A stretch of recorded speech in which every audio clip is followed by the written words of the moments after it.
A monarca mais longeva do Reino Unido, mãe de 9 filhos, avó da Europa e imperatriz da Índia, a Rainha Vitória reinou durante um século de revoluções. Revoluções essas que retiraram de alguns monarcas europeus seus tronos enquanto Vitória reinava suprema.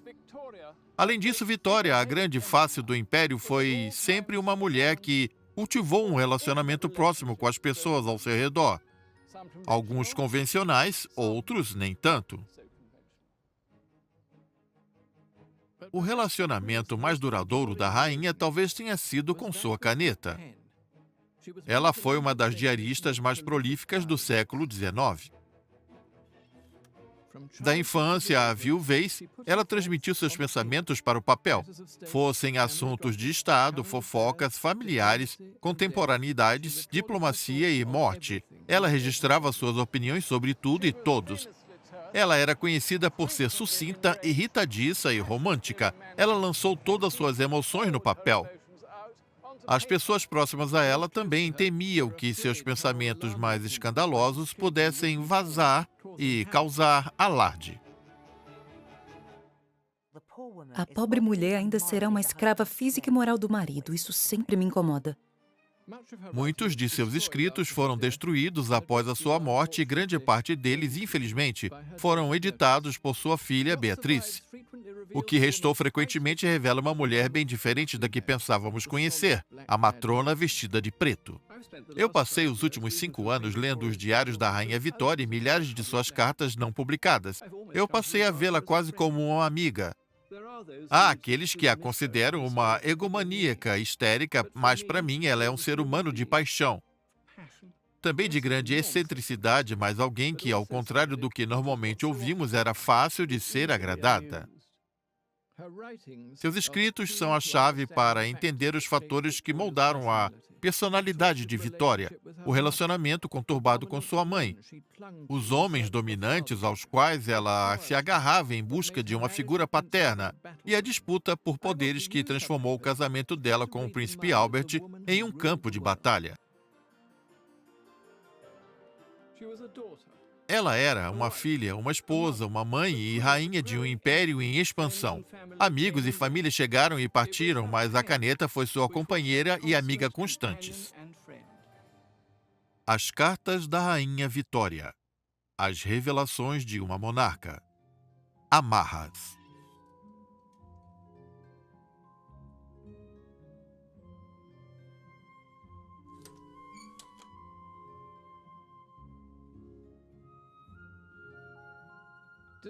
Apesar de governar a nação mais poderosa do planeta, durante seu reinado, a Rainha Vitória sempre reservou um tempo para o seu diário. Ela tinha a escrita como uma terapia para expressar seus pensamentos mais íntimos, sendo essa a razão dos seus escritos serem muito mais do que apenas um relato dos acontecimentos. Muitos deles estão nos arquivos reais do Castelo de Windsor. Oliver Urquhart é o bibliotecário do local. Não é fácil decifrar a sua caligrafia, mas o esforço vale a pena. Aqui, durante sua viuvez, ela relembra os tempos felizes com o príncipe Albert. Aqui está, 27 de dezembro de 1860, em Windsor. Meu anjo sempre me carregava enquanto eu sentava no assento de trás, com uma perna de cada lado e calçando botas enormes e com um casaco e luvas de pele. Ele adorava isso, era algo lindo. Esse é um relato tocante, pois ele foi feito durante os primeiros estágios do luto, quando ela estava relatando lembranças felizes, o movimento silencioso da carruagem. É quase como um romance russo. Se os escritos de Vitória fossem juntados em uma coleção, teríamos aproximadamente 700 volumes, mais de 50 milhões de palavras. É uma quantia colossal, não é? O volume de correspondências e de escritos é de fato colossal. Pode-se encontrar escritos de Vitória em quase todos os arquivos do mundo, incluindo muitos arquivos privados. Os diários em específico são uma obra enorme, não são? São sim. Ela desenvolveu o hábito de escrever diários, talvez por influência de sua mãe, e o manteve durante toda a vida. Nós temos sorte dela ter feito esses diários. Eles proporcionam um relato honesto e detalhado de sua vida. São obras extraordinárias, apesar de que os últimos volumes foram escritos pela princesa Beatriz, ao invés da Vitória. Vitória não tinha medo de dizer que pensava.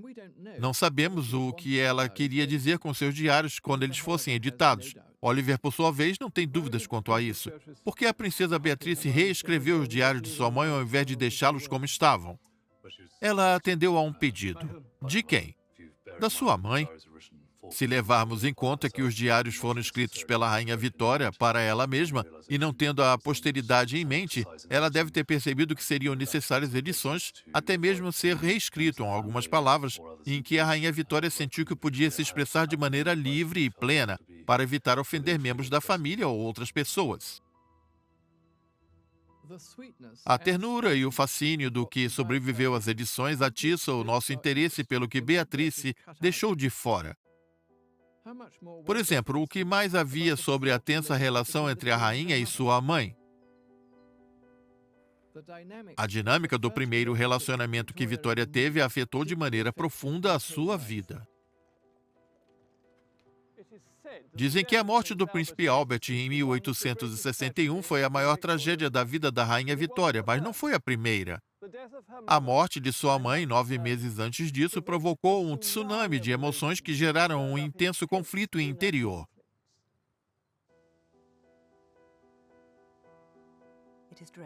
É terrível pensar que nós nunca mais veremos aquele lindo e amável rosto novamente. Os acessos de tristeza são aterrorizantes e por vezes insuportáveis. Enquanto escrevia essas palavras de amor, Vitória estava reescrevendo sua própria história. Desde sua adolescência, ela odiava a mãe, a duquesa de Kent. Ao se tornar rainha, ela afastou a mãe da corte e passou a evitá-la. Elas trocaram pouquíssimas palavras nesses anos. Porém, quando sua mãe morreu em março de 1861, Vitória se deu conta de que havia a perdido. Assim como muitos filhos fazem quando seus pais morrem, Vitória examinou os pertences de sua mãe. Entre eles haviam pequenos bilhetes carinhosos de cor rosa escritos para Vitória quando ela era jovem e colocados embaixo do seu travesseiro. Minha querida e amada Vitória, permita-me dizer algumas palavras antes que você feche seus pequenos olhos. Em poucas horas, esse ano se encerrará. Vamos agradecer ao grande e poderoso Deus por todas as bênçãos que tivemos esse ano. Podemos imaginar o choque que Vitória teve ao ler essas cartas quando adulta após a morte de sua mãe. Desde que ela e sua mãe se afastaram, Vitória dizia a si mesma que sua mãe era cruel e que ela havia tido uma infância infeliz. E aqui temos uma evidência visível e palpável de que sua mãe a amava e que ela teve muitos momentos de felicidade em sua infância. Ela juntou essas cartas em um lindo volume feito de couro e escreveu na capa as palavras "Da querida mamãe".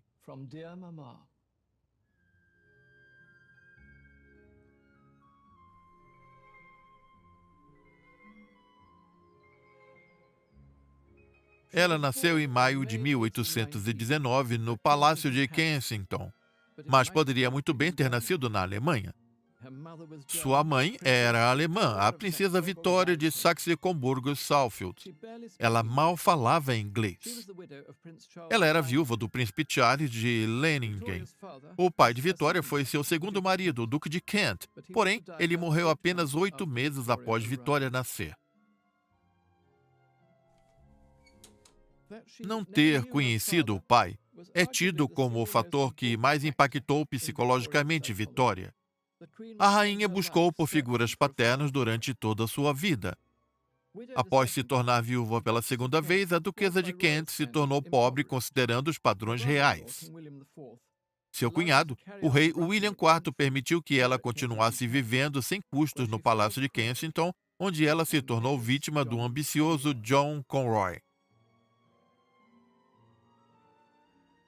A historiadora Kate Williams escreveu sobre os eventos no Palácio de Kensington. Ela era uma pessoa dependente e Conroy, vendo esse vácuo, colocou-se nessa posição e assim ficou muito perto de se tornar rei.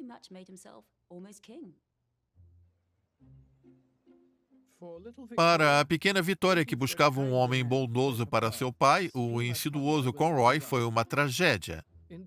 Nos diários que escreveu quando adulta, ela o descreve como um vilão de pantomima e disse que a sua infância foi deprimente. Eu tive uma vida infeliz quando criança. Não tive irmãos ou irmãs. Nunca tive um pai. Nunca estive confortável perto de minha mãe ou fui com ela íntima ou confidente. Essas palavras, escritas enquanto ela já era adulta, mostraram um retrato triste, porém a realidade era muito mais complexa. Sim, ela era uma pobre menina sem pai que, pelo resto de sua vida, desejou atenção masculina. Sim, Sir John Conroy era opressor e vil. Sim, a Duquesa de Kent era uma pessoa ingênua. Juntos, a Duquesa e John Conroy desenvolveram algo conhecido como Sistema de Kensington, o que representava uma separação total da corte e, aqui no Palácio de Kensington, que a jovem nunca estava desacompanhada. Ela dividia o quarto com a mãe, nunca comia algo sem antes tivesse sido provado e não podia descer as escadas sem que estivesse acompanhada. O sistema de Kensington, na verdade, foi uma forma da Duquesa de Kent e especialmente de John Conroy de buscarem controlar Victoria. Eles imaginavam que ela subiria ao trono aos 13 e que eles reinariam. Presume-se que Conroy foi o idealizador desse sistema.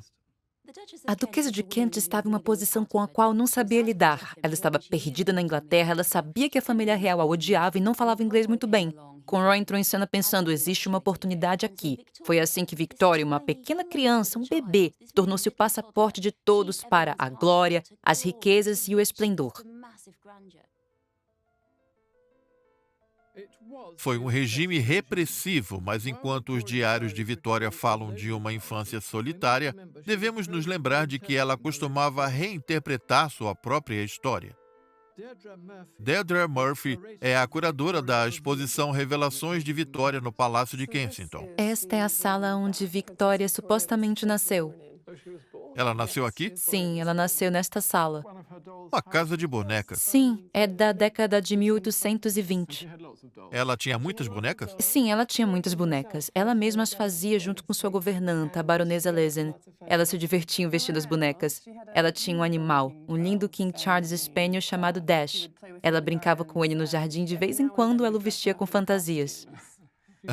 Ela teve uma infância bem feliz. Quando ela olhava para o passado, ela o via como infeliz. Você acredita que a opressão de Conroy durante a sua adolescência fez com que ela adotasse essa perspectiva? Eu concordo com isso. As lembranças que ela posteriormente teve durante sua vida não são necessariamente confiáveis, pois ela muda de opinião de tempos em tempos.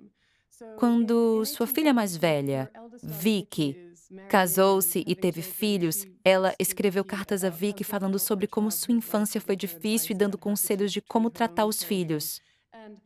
Esse é um tema recorrente em suas correspondências, porém, não podemos confiar totalmente nelas, pois ela claramente teve momentos de diversão e teve uma vida agradável no geral.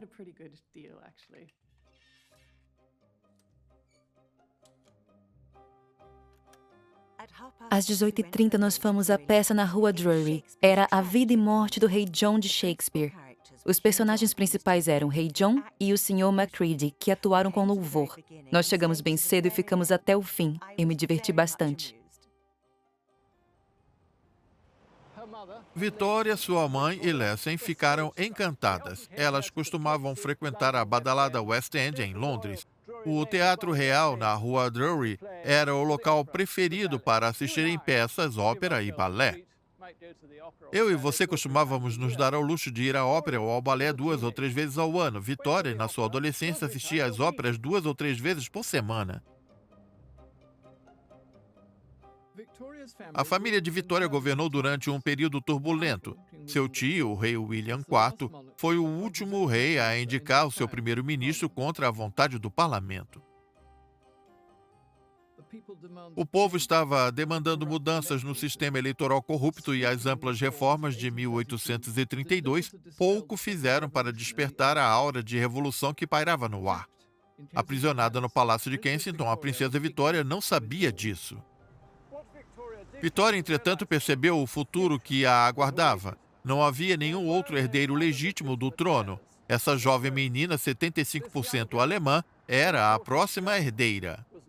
Conroy e a corte sabiam disso. Eles sabiam que quem tivesse influência sobre a jovem teriam influência sobre a futura chefe de Estado da Inglaterra.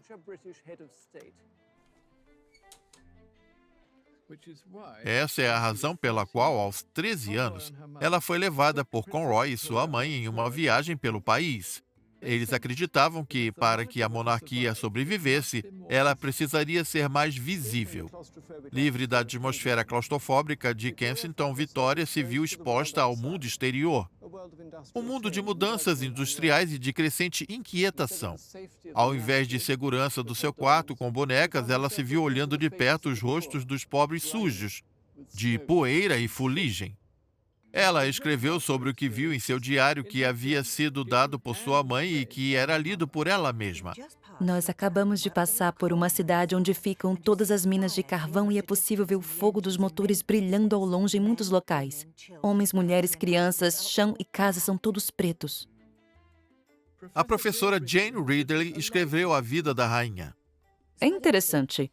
Ela foi enviada nessas viagens pela Inglaterra, as quais odiava, e esteve sob uma enorme pressão. Essa pode ser a razão pela qual ela odiava aparecer em público quando ficou mais velha. A mãe dela via isso como parte do treinamento de um monarca. Fascinante, pode-se dizer que isso fazia parte do sistema de Kensington? Eu diria que sim. Eu li o diário de alguém que esteve em um jantar em Plymouth. Essa pessoa percebeu que durante o jantar a princesa não dizia nada, apenas olhava ao redor da mesa.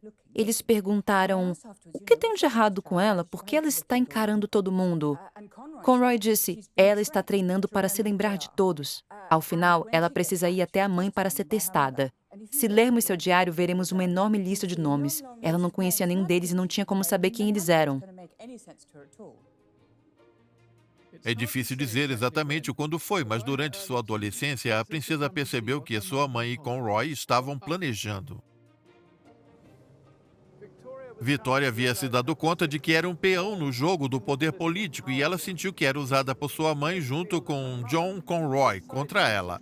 A situação atingiu seu ápice aqui na cidade portuária de Ramsgate, em seu fatídico dia de outono de 1835, quando seu ódio por Conroy se mostrou justificado e ela passou a detestar a sua própria mãe.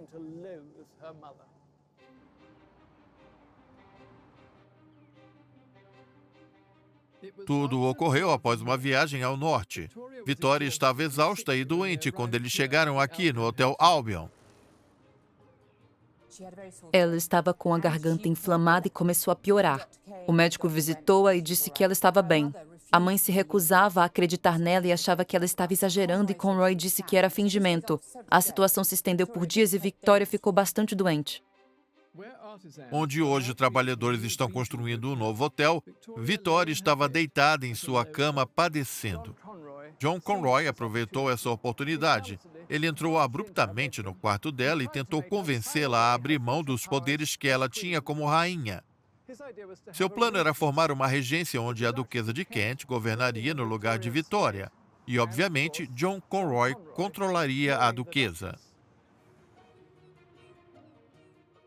A jovem convalescente de 16 anos, apoiada por sua governanta Louise Lansing, disse não a Conroy. Sir John usou todas suas ferramentas contra ela. Eu resisti apesar de minha doença e da insistência deles. Minha amada Lansing foi minha única apoiadora. A partir desse momento, Vitória desejava apenas completar 18 anos e se livrar da influência de Conroy e de sua mãe. Ela começou a esquecer da sua infância feliz e a pensar apenas nos momentos tristes. O ocorrido em Ramsgate turvou as lembranças de sua infância e alimentou o ressentimento contra sua mãe. Nascia ali o mito de sua infância penosa. Porém, Vitória também foi tomada pela consciência do seu destino. Ela sabia que o tio William não viveria por muito tempo.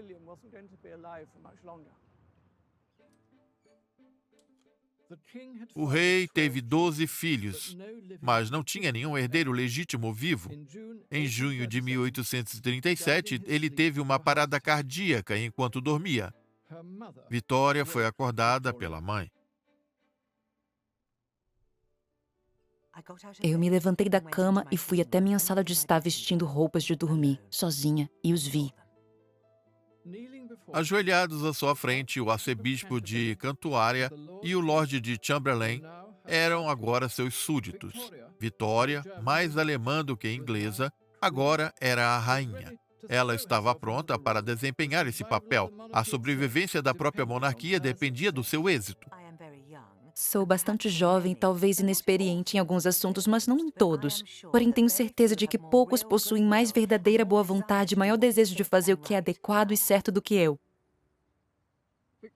Vitória estava agora livre do sistema de Kensington e de tudo o que ele representava. Porém, ela tinha apenas 18 anos e precisava de ajuda para ser chefe de Estado. Por sorte, a ajuda estava próxima na forma de alguém que também precisava de uma companhia humana. O seu primeiro-ministro liberal, o aristocrata Lord Melbourne.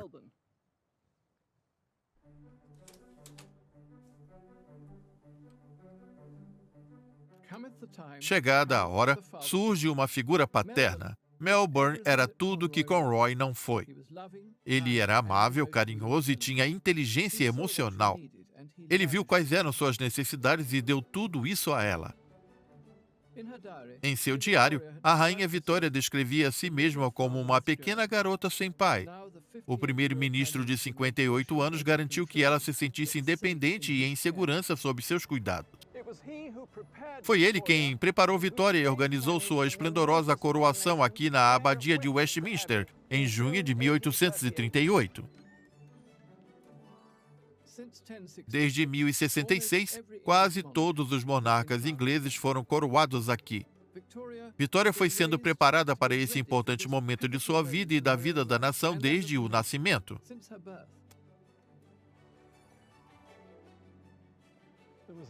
Houve uma feira que durou 2 dias no parque com muitas luzes, um espetáculo de fogos de artifício e pessoas reunidas no centro de Londres para verem a nova rainha. Ela foi coroada às 4 horas da manhã pelo disparo de canhões no parque.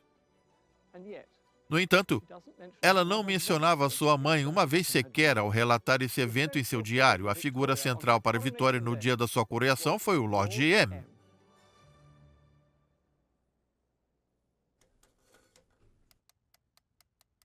Meu excelentíssimo Lord Melbourne, que permaneceu bem próximo a mim durante toda a cerimônia, estava completamente absorvido pelo momento e bastante emocionado. Ele olhou para mim de maneira afetuosa e eu diria até paterna. Antes de mais nada, Vitória queria se livrar de John Conroy. Conroy percebeu que sua sorte havia se esgotado e buscou um último prêmio. Ele alegou que Vitória havia oferecido a ele em privado uma enorme pensão de 3.000 libras por ano e um título de nobreza em inglês. Melbourne não acreditou no que ele disse, porém ofereceu a Conroy um título de nobreza irlandês, que foi recusado. A influência de Conroy, por fim, se esvaiu.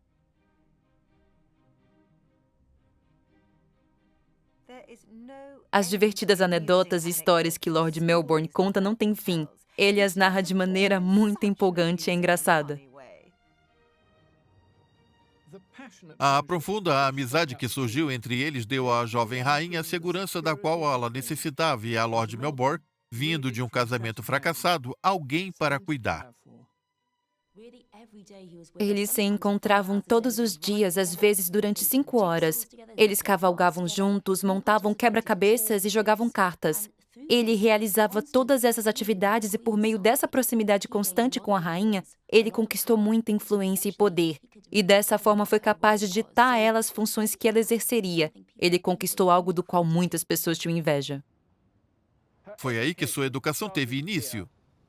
Os diários estão repletos de suas conversas com Lord M. Eles conversaram sobre todos os tipos de assuntos, de história francesa a Shakespeare, de casamentos interraciais a fofocas da sociedade liberal. O Lord M não estava apenas ensinando a ela sobre o processo político, mas sim sobre a vida. Seu relacionamento com Melbourne foi facilitado por sua fraqueza encantadora por parte da rainha. Ela adorava homens que a faziam rir. A rainha adolescente coquete que amava rir estava escancarada nessas páginas. Eu perguntei ao Lord M se ele gostava do meu vestido. Ele disse que eu estava linda e que me caía bem. Eu mencionei o meu recente banho e ele, a falta de banho dele. Eu falei sobre minha vontade de rolar na grama do jardim, o que lhe causou risos. Quando jovem, até mesmo depois de velho, ele era incrivelmente bonito. Ele era charmoso, inteligente, tinha muitos contatos. Ele tomou para si a missão de não apenas educar a rainha, mas também de atuar na prática como seu secretário particular. Seus diários durante a época de Melbourne são fascinantes, pois ela escrevia tudo o que ele dizia. Melbourne, mais do que qualquer outra pessoa, fez dela uma rainha inglesa. Politicamente, o relacionamento entre a Rainha Vitória e o Lord Melbourne não tinha importância alguma. O Lord M não se interessava pelos acontecimentos do seu tempo. Enquanto os dois estavam rindo e cavalgando juntos, o país estava em estado de aflição. Grandes revoltas estouraram em Birmingham novamente.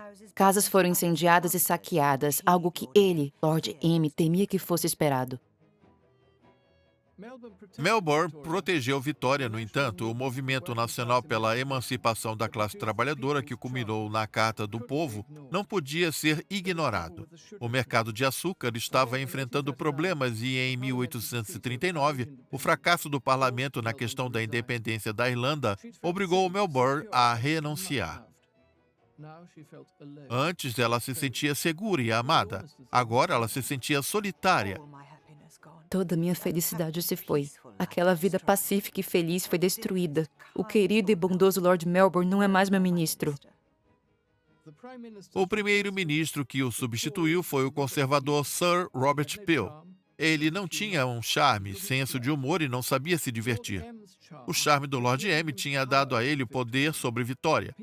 A falta de charme de Peel praticamente garantiu a ocorrência de uma guerra de desejos.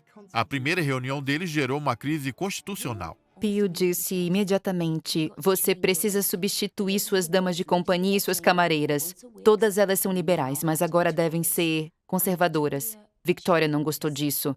Ela disse a Peel: "Eu não vou trocar as minhas damas de companhia." Peel surpreendeu-a dizendo que, nesse caso, ele não seria o primeiro-ministro dela. Esse evento ficou conhecido como a Crise dos Aposentos. Robert Peel era um político astuto. Ao se recusar a ser primeiro-ministro, ele deixou diversas coisas claras para o mundo todo. Ele demonstrou que Vitória era uma partidária dos liberais. Ele também mostrou que ela estava tentando exercer um poder monárquico, que já não existia mais no Reino Unido. Essa foi a última vez que um monarca inglês se opôs abertamente a um político eleito. Vitória se sentiu vitoriosa, porém, sua intransigência sinalizou a sua imaturidade. Ela visivelmente estava colocando seus próprios interesses à frente dos parlamentos e das ramificações. A recusa de Peel ao cargo criou um vácuo. Melbourne foi forçado a retornar ao cargo de primeiro-ministro em um governo liberal enfraquecido, que durou apenas 2 anos. O sistema político foi abalado pela teimosia de uma jovem moça, comportamento sobre o qual sua mãe mais esclarecida poderia ter mudado, se ela estivesse mais presente em sua vida. A duquesa estava agora nos bastidores, mas apesar disso, ela estava forjando o futuro de sua filha e também o seu próprio em segredo. A questão na mente de todos era com quem a jovem rainha vai se casar. Eram 3 as opções mais viáveis. Ela poderia se casar com seu primo inglês, George, o Duque de Cambridge. Era um soldado que tinha a mesma idade que ela. Eles foram bons amigos durante toda a vida, porém George costumava dizer sem nenhuma elegância que ela não queria se casar com ele. Era uma pequena e modesta Vitória.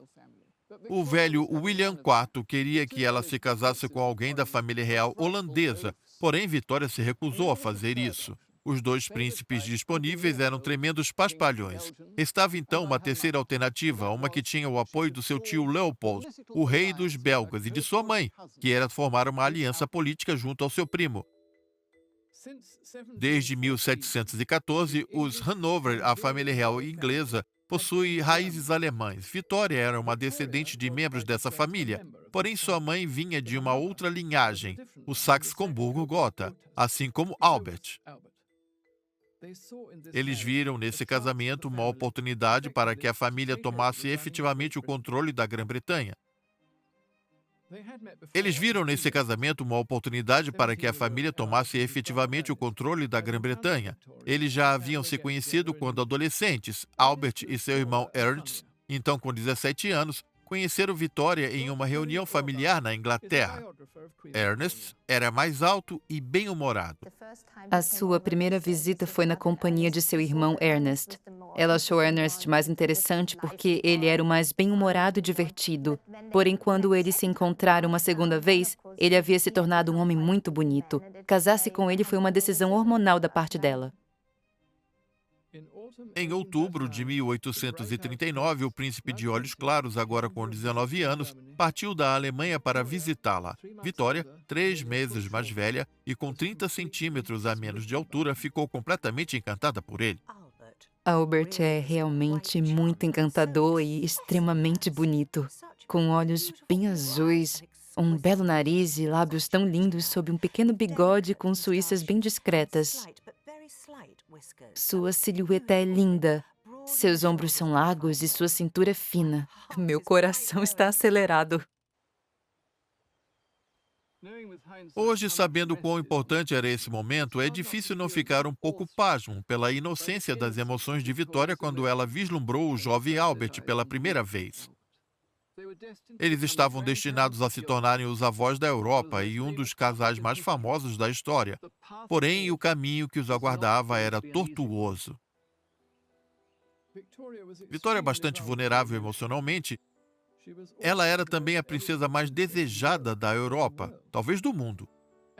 Ao se apaixonar, ela seguiu inconscientemente os planos feitos por um mestre em manobras políticas e o equivalente ao Lord de Melbourne para o príncipe Albert. Essa união nunca foi pensada apenas como uma união de amor. Albert, obviamente, iria apoiar sua esposa, porém ele queria ter influência política sobre ela. Ele foi guiado por seu próprio mentor político, Dr. Freiherr von Stockmar, de Comburgo. Eles queriam estabelecer a monarquia constitucional como uma proteção para as revoluções da Europa. A melhor forma de se fazer isso era se casando com a rainha da Inglaterra e gerando uma enorme família. Albert tomou esse casamento como um desafio. Ele sabia que seria difícil, pois Stockmar o havia alertado quando ele estava prestes a ir à Inglaterra pela segunda vez. Ele disse: "Você quer fazer isso? Sua vida será difícil. Você terá que ajudar essa mulher em apuros." Foi assim que ele descreveu Victoria. Albert era frio e controlador, porém eles se apaixonaram e compartilharam uma atração física à primeira vista. Meu querido Albert segurou meu rosto com as 2 mãos, me beijou da maneira mais doce e disse: "Ich habe dich so lieb, ich kann nicht sagen wie." Eu te amo tanto que não consigo dizer o quanto.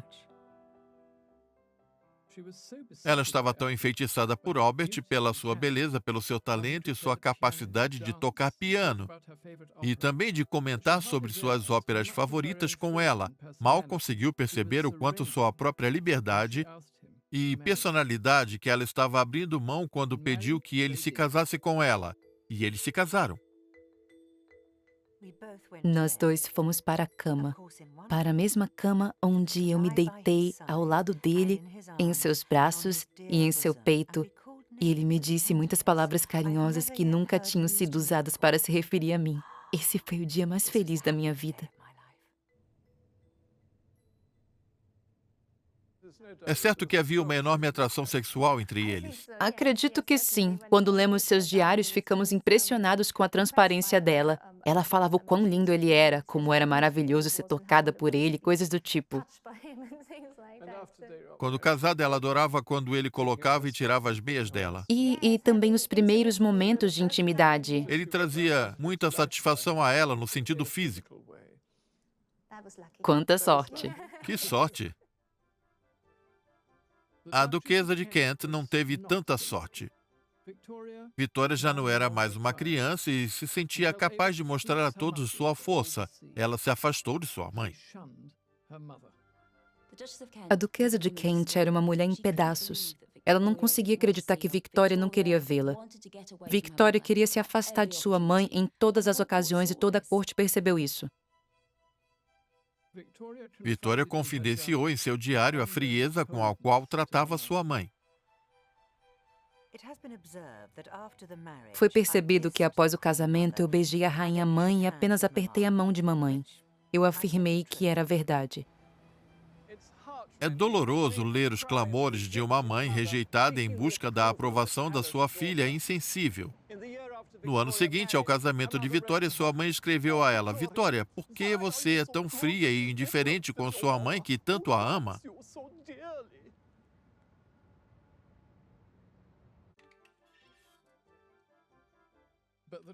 Porém, a rainha tinha olhos apenas para Albert e mais ninguém.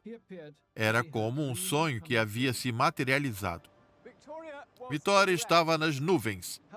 Sua mãe, que havia planejado tudo, fora abandonada. Vitória pagava um aluguel de 2.000 libras por ano para esta casa no número 36 da Praça Belgrave, onde colocou sua mãe. Ela fica bem próxima ao palácio. Daqui eu consigo ver as árvores no jardim do Palácio de Buckingham. Porém, a duquesa de Kent estava visivelmente fora do palácio. Esse era o seu lugar e sua filha a colocou aqui expressamente.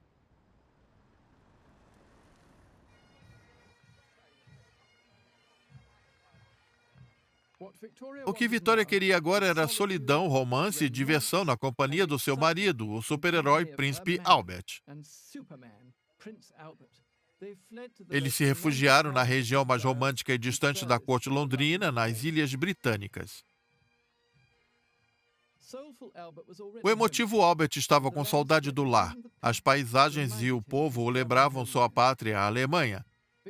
Vitória também amava o povo escocês. Ela gostava da ausência e da deferência e a forma como a tratavam como se ela fosse um ser humano. Havia um silêncio, um repouso, uma ferocidade, uma liberdade e uma solidão que nos foi muito atrativa. Conseguimos ouvir o alívio das falas de Vitória e a sua alegria por estar afastada de Londres e dos deveres de Estado. Tanto Vitória quanto Albert amavam os campos. Ela gostava de caçar cervos, ela fazia lindas pinturas e gostava de levar seu caderno de desenhos até as colinas.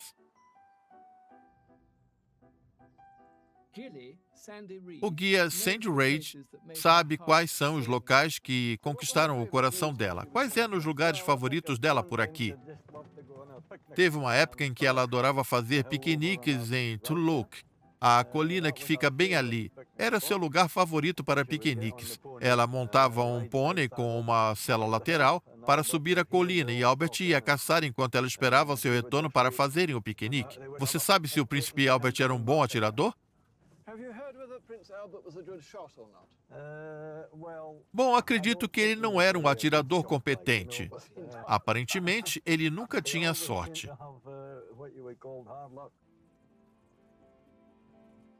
À noite, eles se alojavam nas residências da nobreza escocesa, onde bebiam uísque e se divertiam. Eu dancei muitas quadrilhas e valsas e encerrei dançando um galope com Albert. A inocência do amor juvenil. Juntos eles teriam uma jornada extraordinária. Nenhum deles queria abrir mão de sua independência. Ambos queriam poder e houve muitas disputas de desejos, mais do que as de costume na maioria dos casamentos.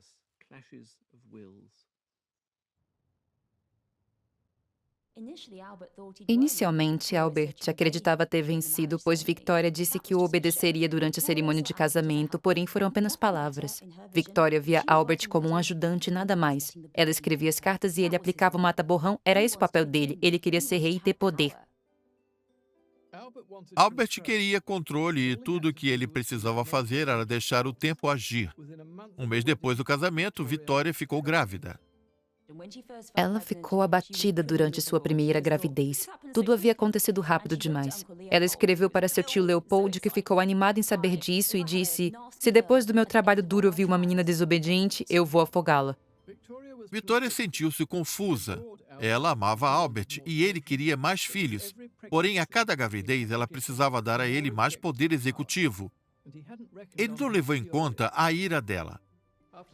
Após dar à luz a princesa real Vic, ela sofreu de uma intensa depressão pós-natal e teve uma enorme briga com o príncipe Albert. Ela escreveu: "Por vezes há uma irritabilidade em mim que me faz dizer coisas terríveis que eu mesma não acredito e temo que elas o machuquem, Albert." Albert não sabia como lidar com essas oscilações de humor e com as discussões. Ele escreveu desesperado para o bom e velho Dr. Stockman, um médico que também era seu conselheiro político, pedindo conselhos. Vitória é demasiado precipitada e emotiva para que seja capaz de controlar a ela mesma e seus problemas. Ela não me dá ouvidos, ela fica enfurecida e lança contra mim reprovações e suspeitas de inconfidência, ganância e inveja. Ela era, ao mesmo tempo, amorosa e furiosa. Ela ignorou o breve e precioso período em que Albert era somente dela. Ela tinha inveja dos filhos que roubavam para si toda a atenção dele. Ela odiava estar grávida. Nenhum de seus filhos trouxe alegria a ela, o que é algo triste. Nas cartas que ele escrevia, ele dizia: "Por que você sempre os importuna? Por que não os trata bem?" Ela não tinha sentimentos maternos porque ela estava obcecada pelo marido.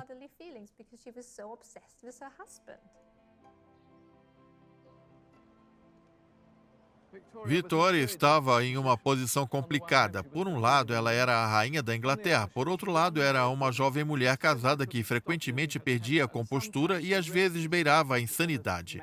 Ela estava casada com um maníaco, frio e controlador, que a castigava quando ela perdia a calma. Isso a fez sentir-se ainda mais deslocada. Mas como poderia ela aperfeiçoar a si mesma?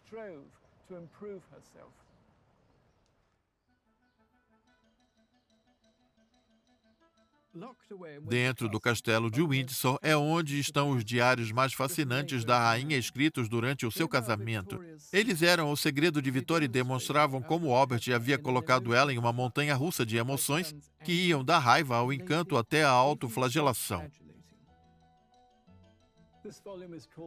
Esse volume é chamado de Observações, Conversas e Reflexões, e nele ela escreveu sobre seu aniversário de casamento em 10 de fevereiro. Que motivo eu tenho para ser grata? Como são frequentes, até mesmo nesse dia sagrado, os incômodos causados pela minha desagradável suscetibilidade e irritação, que traz tanta infelicidade e perturba o mais perfeito altruísta dos seres humanos, o meu amado marido.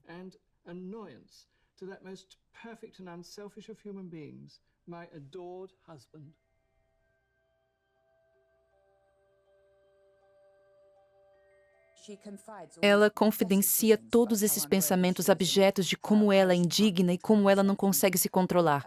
Nós temos a impressão de que essa mulher foi levada a pensar que ela era inconveniente nesse relacionamento. Quanto controle você acha que Albert tinha sobre ela? Esse era sim um relacionamento controlador. Victoria estava sempre tentando melhorar e impressionar Albert com seu êxito em se tornar uma pessoa melhor. É como se ao final de cada ano Victoria fazia uma contabilidade moral. Assim como temos uma contabilidade financeira, ela tinha uma contabilidade moral. Albert teve sucesso onde Sir John Conroy havia falhado, conquistando poderes executivos discretamente. Seu plano era monumental, ele queria mudar o rumo da história e seus filhos seriam suas armas. Ter muitos filhos fazia parte do seu plano de mestre desenvolvido com o barão Stockmar. Para proteger a Inglaterra e a Europa, Albert sabia que um monarca atuante em uma vida com privacidade não era possível. O nascimento de cada um dos seus filhos era uma declaração política. A Europa caminhava em direção ao republicanismo e Albert estava determinado a reverter essa tendência, transformando seus filhos em reis e rainhas da Europa.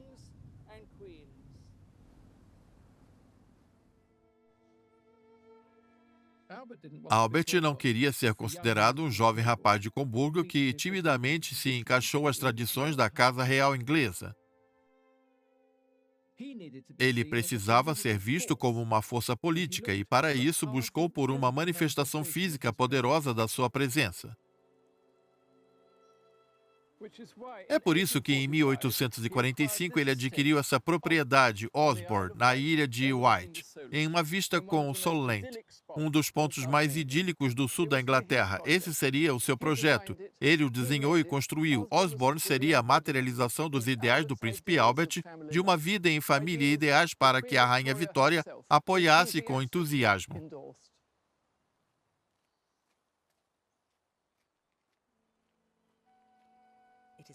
É impossível imaginar um lugar mais lindo. Nós temos uma praia encantadora só para nós. Nós podemos andar livremente sem sermos seguidos por multidões.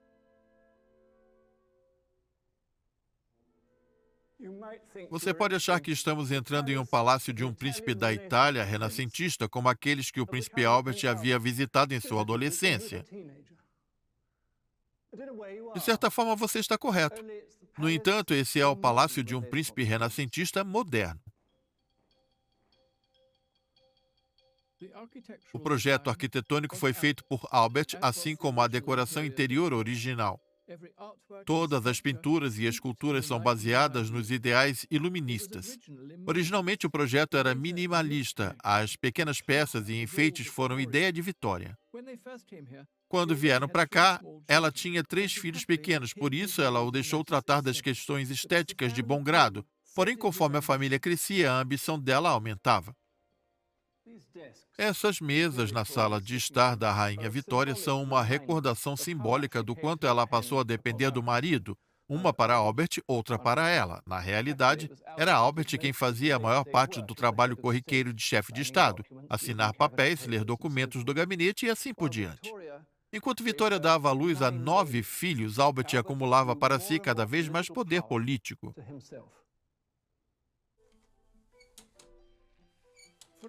Durante uma década, Vitória enxergou Albert através de uma densa neblina hormonal.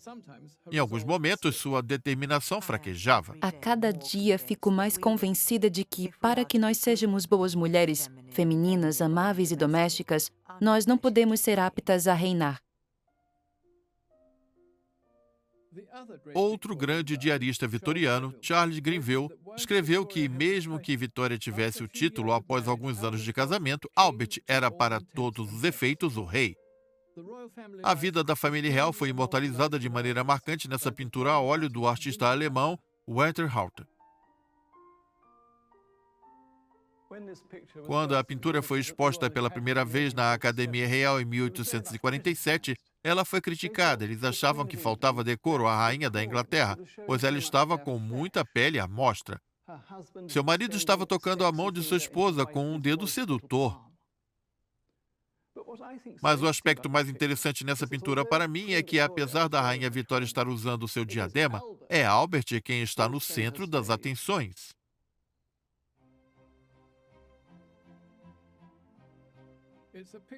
Esse é um retrato da felicidade da família e também do sucesso de Albert. Ele havia alcançado aquela que era sua meta desde o princípio.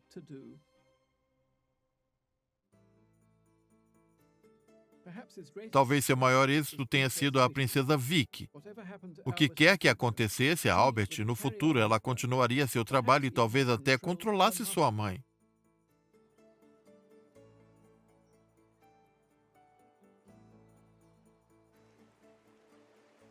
A princesa real era descendente do príncipe Albert em todos os aspectos. Havia uma proximidade muito grande entre Vicky e Albert. E, obviamente, a rainha tinha inveja disso.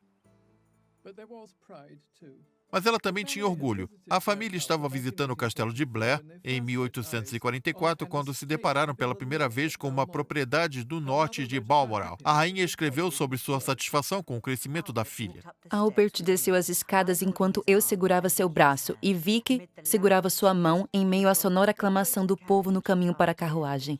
Nossa querida Vicky se comportou como uma adulta sem demonstrar incômodo, medo ou nervosismo. 11 anos depois, aos 14 anos, Vicky voltou para cá com a sua família, a Escócia, que tanto lembrava seu pai, o príncipe consorte da sua terra natal, a Alemanha. Mas desta vez não se tratava de férias em família, de pinturas ou caça. Vitória e Albert haviam planejado há muito tempo casar seus filhos com imigrantes de diferentes casas reais europeias em uma série de alianças políticas. E essa seria a primeira dessa série de tramóias políticas. Era a mais importante. A rainha havia taxado sua mãe de manipuladora, porém o grande plano que ela e Albert tinham para Vicky era igualmente maquiavélico. Ela e Friedrich Wilhelm, o príncipe herdeiro da Prússia, conhecido como Fritz, eram meros peões. Vitória posicionou o futuro casal em um local bastante romântico, um lugar em que ela e Albert amavam. A rainha sabia dos efeitos que esse local tinha nos jovens mais sentimentais. As possibilidades deixaram-na ansiosa. Fritz tem boa aparência, ficando mais másculo e bonito em razão do seu bigode. A visita está fazendo meu coração acelerar e ela provavelmente decidirá o destino da nossa querida filha mais velha. Ele tinha 23 anos, ela tinha 14, quase uma criança, com o seu vestido de musselina branca adornado com laços vermelhos. Esse foi o início de uma paixão. Eles caminharam pelas colinas de Craignaban. Ela colheu para ele um ramo de urze branca e se beijaram pela primeira vez.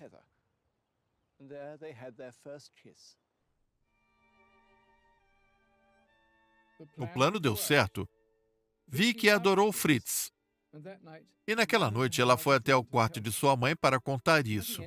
Tendo projetado a coisa toda, Vitória, indecisa como de costume, tentou tomar as rédeas, insistindo que Vicky adiasse seu casamento até que tivesse 17 anos. A rainha Vitória sentiu a clássica inveja que as mães normalmente sentem pelas filhas quando elas são de meninas e passam a ser mulheres, especialmente se essa filha for bastante próxima ao pai. Ela reclamava do temperamento desobediente, respostas frias e da falta de autocontrole de Vicky. Esse é, claro, o caso sujo falando do mal lavado. Conforme o casamento se aproximava, a rainha Vitória começou a sentir as emoções de costume. Ela não será mais uma menina inocente, mas sim uma esposa e talvez no ano que vem já uma mãe.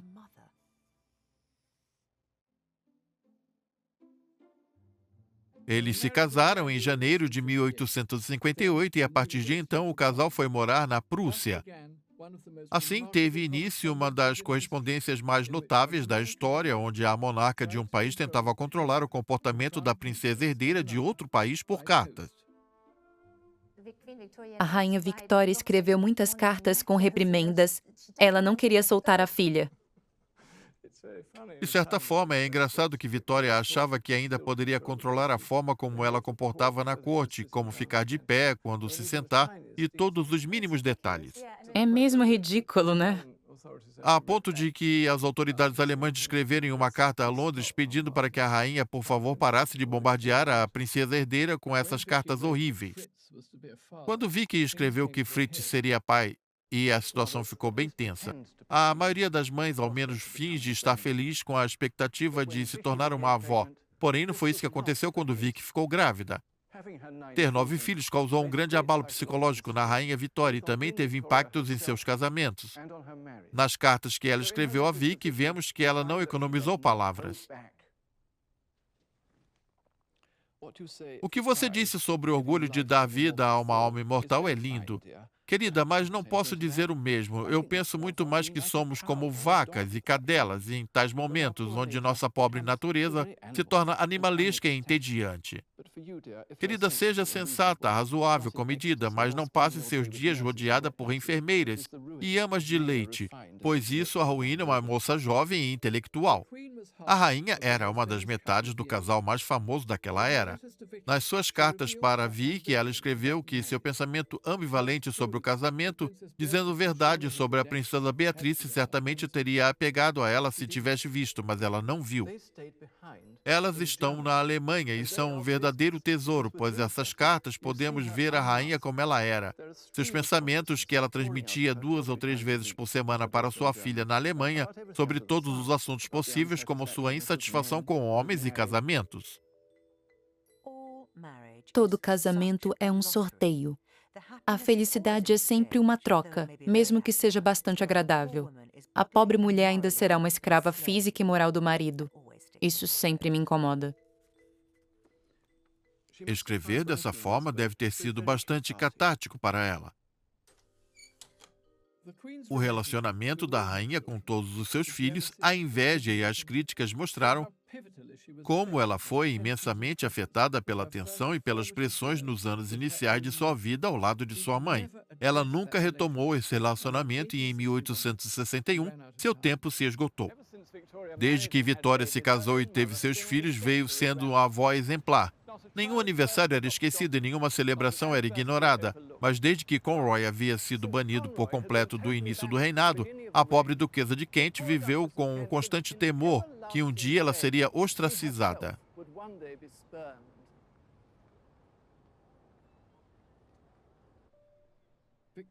Vitória havia se convencido de que foi a educação implacável que recebeu de sua mãe que havia rompido o laço que existia entre elas. Porém, ela ficou angustiada ao saber que sua mãe estava morrendo de câncer. Aquilo veio como um raio contra nós, e acredito que nunca sofri tanto quanto como naquelas 4 terríveis horas até saber que ela estava melhor. Eu não sabia o quanto a amava ou como toda a minha existência parecia estar ligada a ela. Durante décadas, elas mal se comunicavam. Vitória havia escrito a história de sua péssima criação e agora estava reescrevendo tudo desesperadamente. Não suporto pensar nas coisas pelas quais você está passando. Se eu pudesse apenas estar perto de você e ficar ao seu lado por tempo bastante para fazer as longas horas nas quais você não consegue se entreter passarem mais rápido. Porém, era tarde demais. A duquesa morreu antes da Páscoa. Vitória se refugiou em Albert, sem saber que aquele ano horrível seria o último que eles teriam juntos. O próprio Albert estava doente, acreditava-se que ele tinha a doença de Crohn, câncer abdominal, ou talvez ambos. Ele morreu naquele mesmo ano, em dezembro de 1861. Vitória tinha apenas 42 anos. Ela passou toda a sua vida sofrendo com uma infância opressiva e com o tédio da maternidade. Mas apesar dos desafios do seu casamento, ela havia se tornado totalmente dependente de Albert.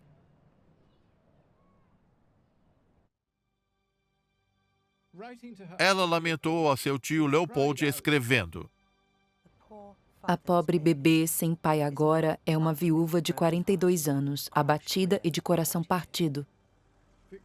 Vitória estava frequentemente à beira da instabilidade. O luto lhe causou uma crise mental que fez alguns conselheiros questionarem se ela teria herdado a famosa insanidade dos Hanover. Sendo ela uma rainha melodramática, o luto passou a fazer parte dela. 1861 foi um ano horrível, seu momento mais tenebroso. Ela chegou ao fim do ano como órfã e viúva. Esses acontecimentos passariam a defini-la. A viúva de Windsor, como ela passaria a ser conhecida, não estava mais à sombra do seu puro e reluzente anjo Albert. Por isso, uma nova história precisava ser contada. Uma história de sua emancipação, quando Vitória se encontrava sozinha e no decorrer dessa jornada capaz de fazer amizades bastante improváveis enquanto se tornava uma mulher independente.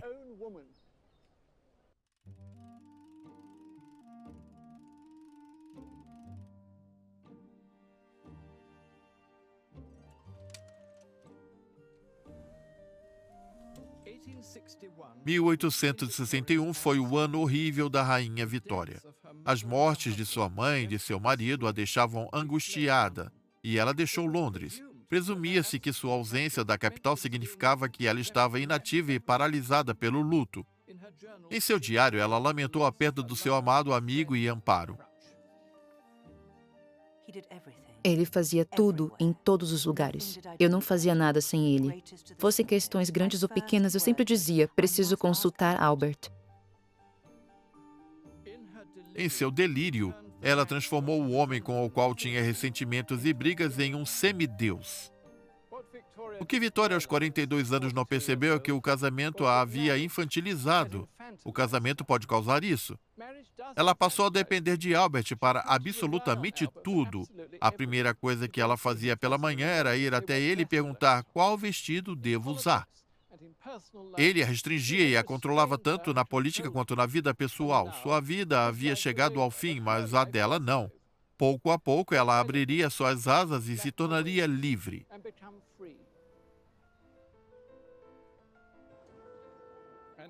Os primeiros passos rumo à sua liberdade foram dados aqui em Comburgo, na Alemanha moderna, sua terra natal e o lugar onde Albert e sua mãe nasceram.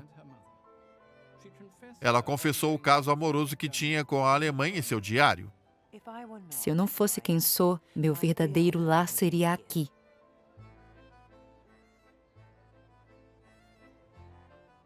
Vitória era 75% alemã. Ela idolatrava essa terra e seu povo. O ar trazia a fragrância de Albert e ela se deliciava com isso. Quando ela veio até Comburgo, seu cunhado Ernst, o irmão de Albert, esperava que ela hospedasse com ele o seu grande palácio barroco no centro da cidade, o Palácio de Ehrenburg. Ela preferiu ficar aqui no Palácio de Rosnow, uma linda casa de campo a cerca de 8 quilômetros da cidade onde Albert nasceu. É um local repleto de lembranças de sua infância e cercado de tranquilidade, colinas e florestas. Ela estava inconsolável com a morte do seu amado. Aqui podemos ver uma página do livro de visitantes, assinada por ela em 1862. Vitória Regina, a viúva desolada do meu amado Albert.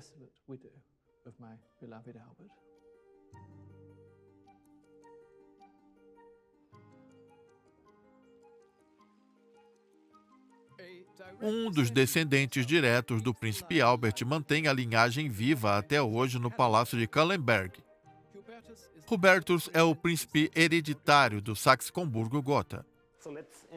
Vamos adentrar em uma das salas por aqui. Muito obrigado. O senhor é tetraneto do príncipe Albert. Correto. Aqui é onde expomos a relação entre a família Saxe-Coburgo e Gotha e a Inglaterra.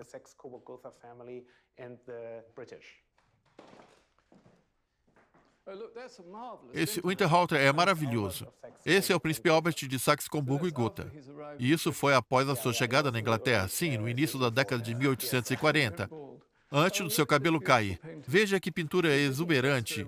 Ela não se vestia muito bem, mas tinha joias maravilhosas. Foi algo que os franceses notaram quando ela visitou Paris. Sim, quando ela se tornou viúva, ela ficou bem mais apegada à Alemanha e mais consciente de suas raízes alemãs. Comburgo era especial para ela. Sim, a rainha Vitória possuía raízes profundas na Alemanha, ela falava alemão fluentemente. E mesmo depois da morte precoce do príncipe Albert, ela continuou amando a Alemanha, especialmente Comburgo. Ela voltou aqui para inaugurar um monumento a Albert em 1865 no mercado da cidade.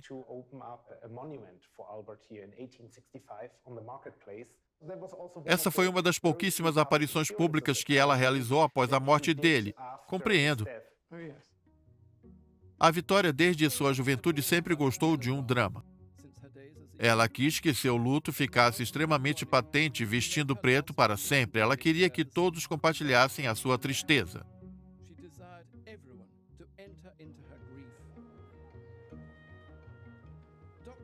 A doutora Carina Urbach era uma expert em relações anglo-germânicas e explicou o comportamento de Vitória após a morte de Albert.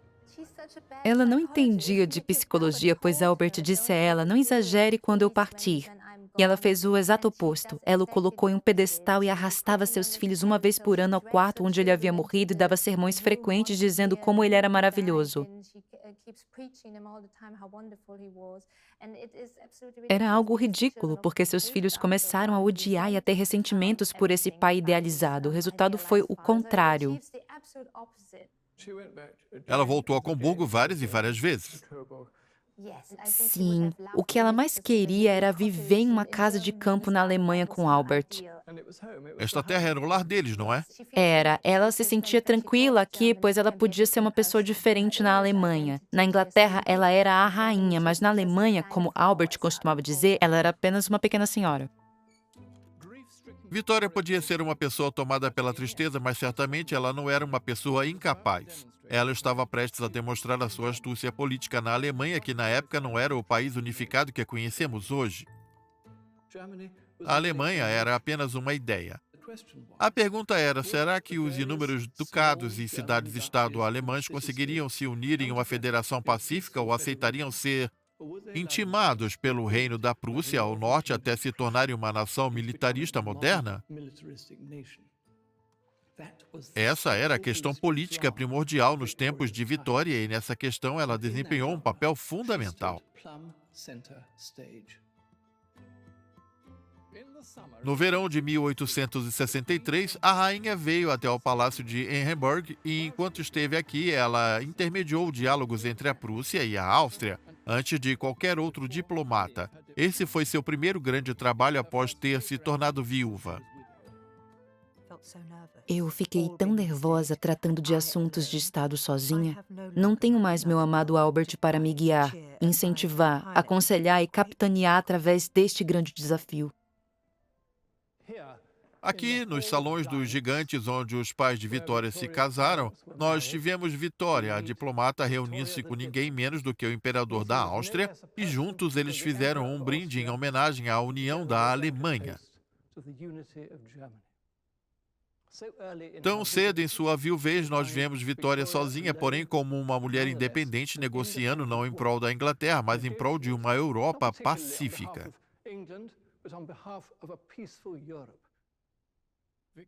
Vitória encontrou força interior para exercer seu poder e realizar o trabalho político de Albert por conta própria. Neste caso, ela atuou como árbitra. Ela queria reunir esses dois alemães, que eram o imperador da Áustria e William da Prússia. Ela acreditava que deveria haver uma reaproximação e um entendimento entre os dois. Ela tinha a esperança de alcançar uma solução pacífica para o problema da Alemanha. Na época, se perguntávamos aos ingleses o que eles estavam fazendo, estavam tirando um cochilo, diriam, fazendo nada ou se escondendo. Na realidade, estavam profundamente engajados na política da Alemanha. Ela era frequentemente subestimada por ficar escondida usando suas roupas pretas. Costumava se esquecer que ela tinha várias conexões. Ela trabalhava a partir dos bastidores e via a si mesma, por influência de Albert, como uma espécie de diplomata.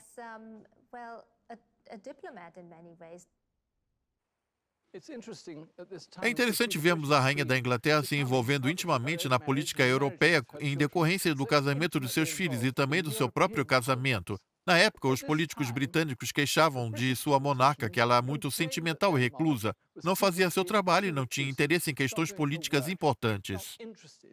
Porém, Vitória estava atenta ao futuro de toda a Europa e isso era bem menos relevante e tangível que muitos ministros do seu gabinete gostariam. O papel dela era indispensável. O futuro da Alemanha estava literalmente se tornando uma disputa entre os membros de sua própria família. Com sua filha mais velha, Vicky, casada com o príncipe herdeiro da Prússia, e Bertie casando com a princesa da Dinamarca, Vitória se viu em meio a uma guerra entre esses estados vizinhos.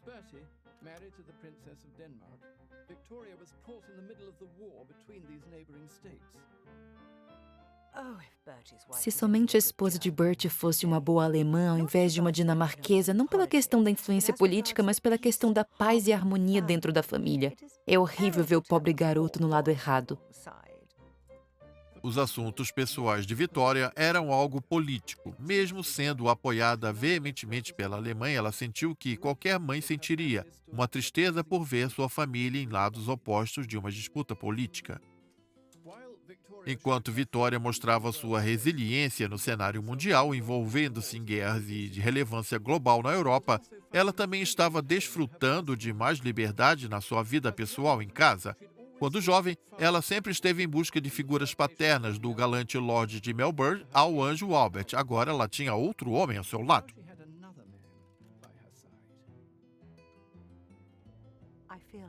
Sinto que tenho nesta casa, sempre que preciso, uma alma boa e dedicada cujo único desejo é me servir.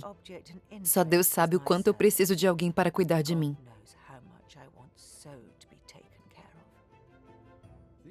Essas são as palavras que Vitória escreveu aos 45 anos de idade sobre o criado escocês de Albert, Sir John Brown, que veio de Balmoral para servir Vitória em Osborne em 1864.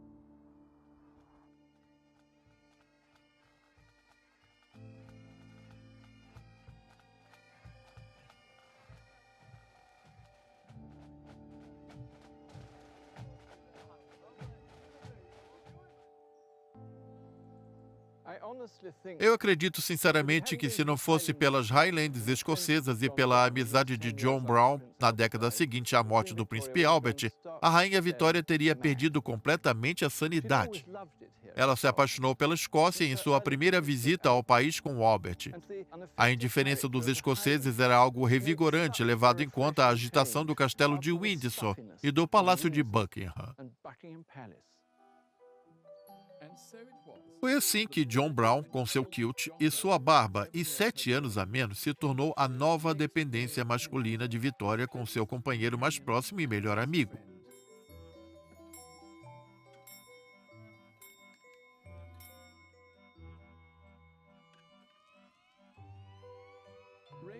Raymond Lemon Brown é o biógrafo oficial do criado escocês.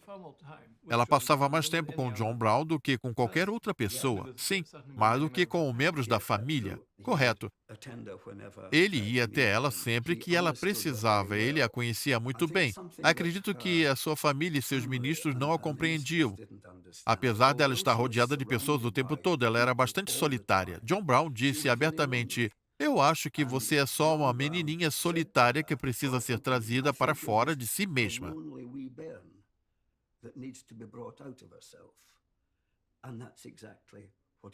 Foi exatamente isso que ele fez. Ele a tirou da depressão. Ele se tornou uma enciclopédia ambulante dos gostos e das antipatias de Vitória, suas neuroses e tudo mais. Ele dedicou a sua vida a ela.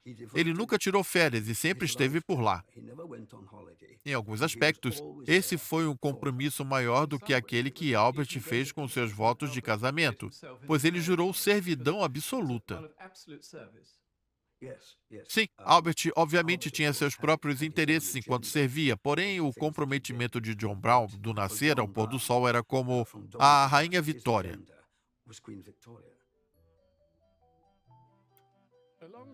Acompanhando a lealdade de Brown à rainha, surgiu um súbito e completo desprezo pela etiqueta da corte, algo que Brown via que Vitória, em contraste à sua aparência austera, adora bastante.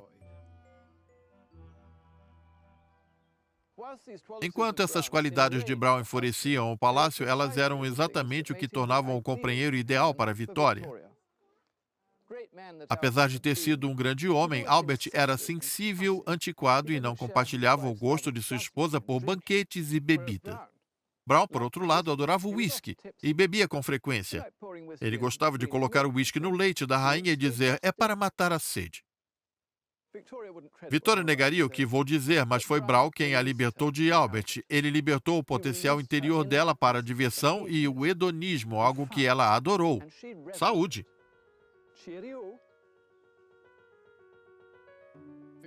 Vitória encontrou liberdade em sua amizade com esse personagem bastante improvável, enquanto cavalgava e ria nos campos de Osborne com Brown.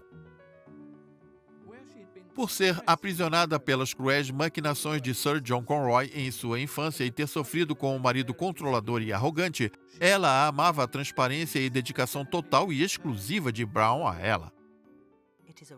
A devoção de Brown a mim é verdadeiramente reconfortante. Ele é tão simples, inteligente e diferente de um criado comum. Ninguém podia falar com Vitória da forma como John Brown falava. Ele a mantinha sob controle. Certa vez, um camareiro entrou na sala carregando uma bandeja e o pobre rapaz a derrubou. A rainha teve um acesso de fúria e ordenou que ele fosse trabalhar na cozinha. Porém, John Brown disse na mesma hora: "Mulher, o que você está fazendo com o pobre rapaz? Você nunca derrubou algo na vida?" E o camareiro voltou ao cargo. O escocês direto e reto colocou a rainha da Inglaterra em seu lugar, e ela gostou disso.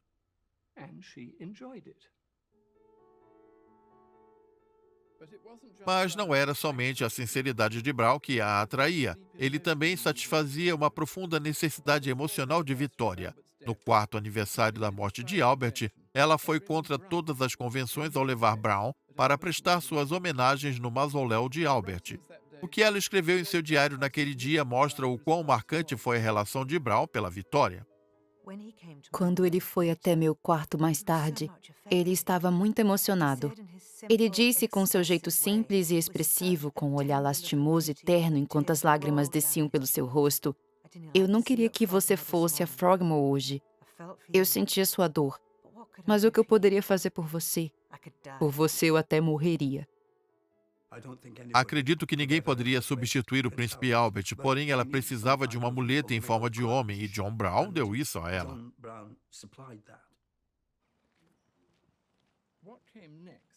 O que veio a seguir mostrou a natureza contraditória da personalidade de Vitória. A mulher que se esquivava do povo decidiu compartilhar seus sentimentos com todos.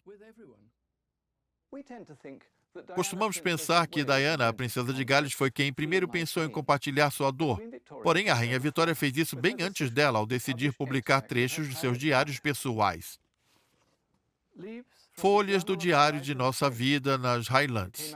Foi lançado em 1868 e foi um sucesso imediato. Nenhum monarca jamais havia publicado um livro antes. Esses aqui mostravam em conflito com a figura de Vitória, a viúva lamuriosa.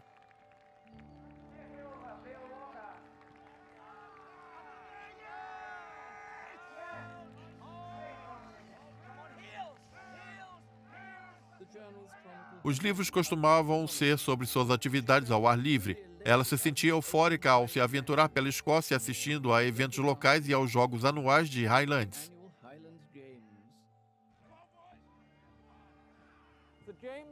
Os jogos começaram às 15 horas, ela escreveu. O primeiro a arremessar martelo, depois o arremesso de tronco e em seguida o levantamento de pedra. Foi arrepiante. Os homens pareciam estar com frio, pois estavam usando apenas uma camisa e kilt. Eles corriam lindamente. Os relatos são simples. O aspecto mais marcante sobre eles é o fato deles terem sido publicados. Os livros mais lidos foram de capa verde com detalhes em dourado. Em pouco tempo foram vendidos mais de 100.000 cópias. No entanto, há uma pessoa que pode ser considerada como o herói do livro, e se trata de John Brown. Os filhos dela folhearam o livro e não gostaram do conteúdo. Parece que Vitória não se deu conta disso. Até escreveu a sua filha mais velha, Vicky, perguntando sobre o que ela achou do livro. Você nunca disse uma palavra sobre meu pequeno livro das Highlands, meu único livro. Eu esperava que você e Fritz gostassem dele.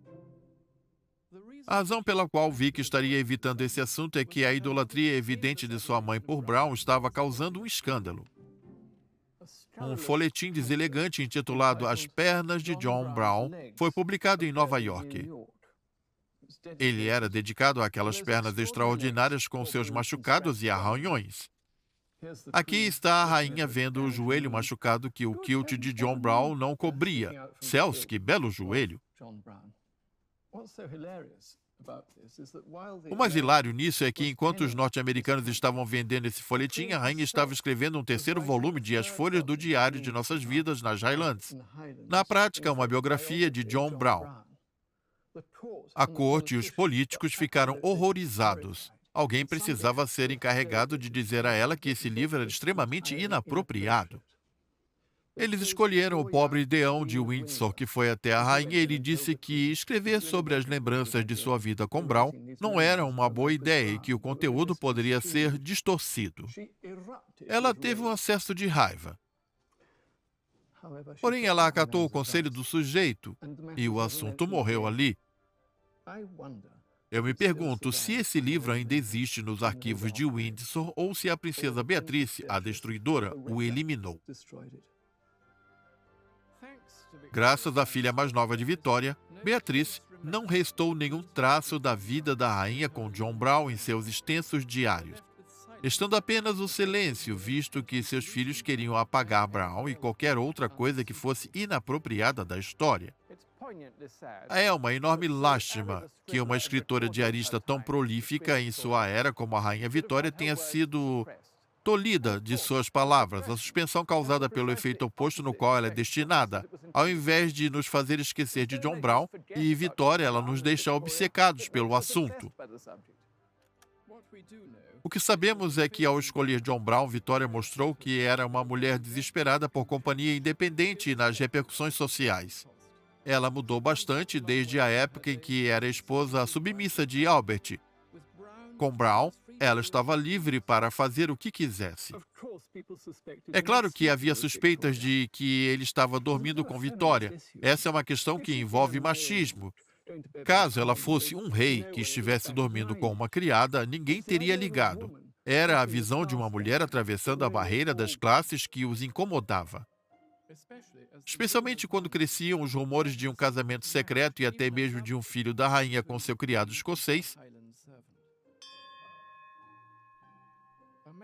Uma das poucas pessoas no mundo que sabia de toda a verdade sobre o relacionamento dela com Brown foi seu último médico, Sir James Reed. Minha nossa! É a coleção completa. Micaela, a Lady Reed, é casada com o neto dele. Ele mantinha um diário enquanto trabalhou para ela. Sim, existem 40 pequenos diários aqui. É maravilhoso. A escrita dele era minúscula. Interessante. Para ler tudo é preciso usar uma lente de aumento. Aqui tem mais diários. Sim, este aqui é de março. Aqui ele fala sobre a rainha e Brown.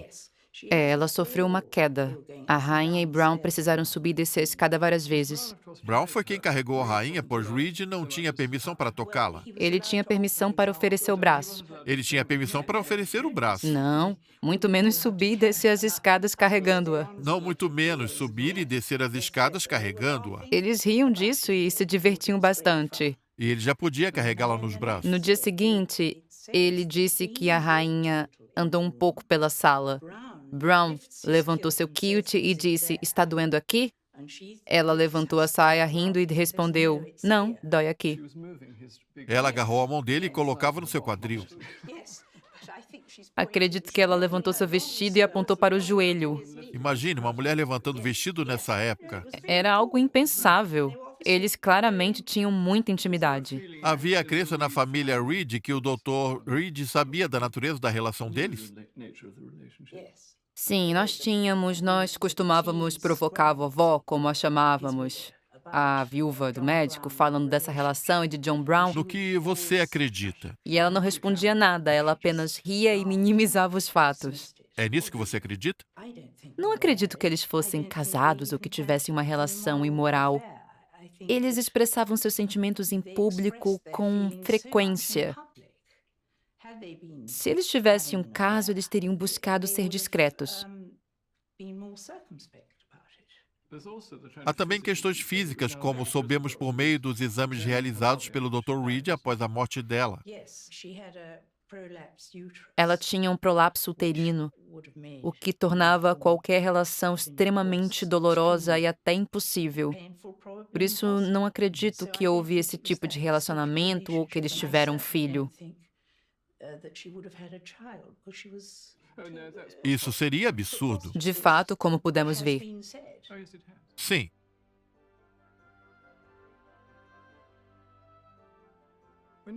Quando alguém fica sabendo que estou escrevendo sobre a Rainha Vitória, a pergunta que fazem é sempre a mesma. Qual foi a relação de John Brown com a rainha? Eles eram amantes? Receio dizer que sou um agnóstico nessa questão. Visivelmente, essa relação não foi como a que deve ter com Albert. Por não esconder que amava Brown, que gostava de abraçá-lo, de estar acompanhada dele em um público e de rir ao lado dele, eu tenho certeza que não existia um relacionamento secreto. Se eu tiver que dar uma resposta, eu diria que eles tinham uma relação de amor tátil, que envolvia muitos abraços, mas eles não eram apaixonados no sentido do espírito da palavra.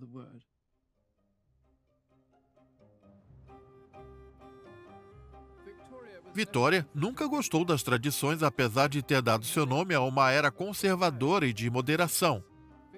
Vitória não tinha essas qualidades.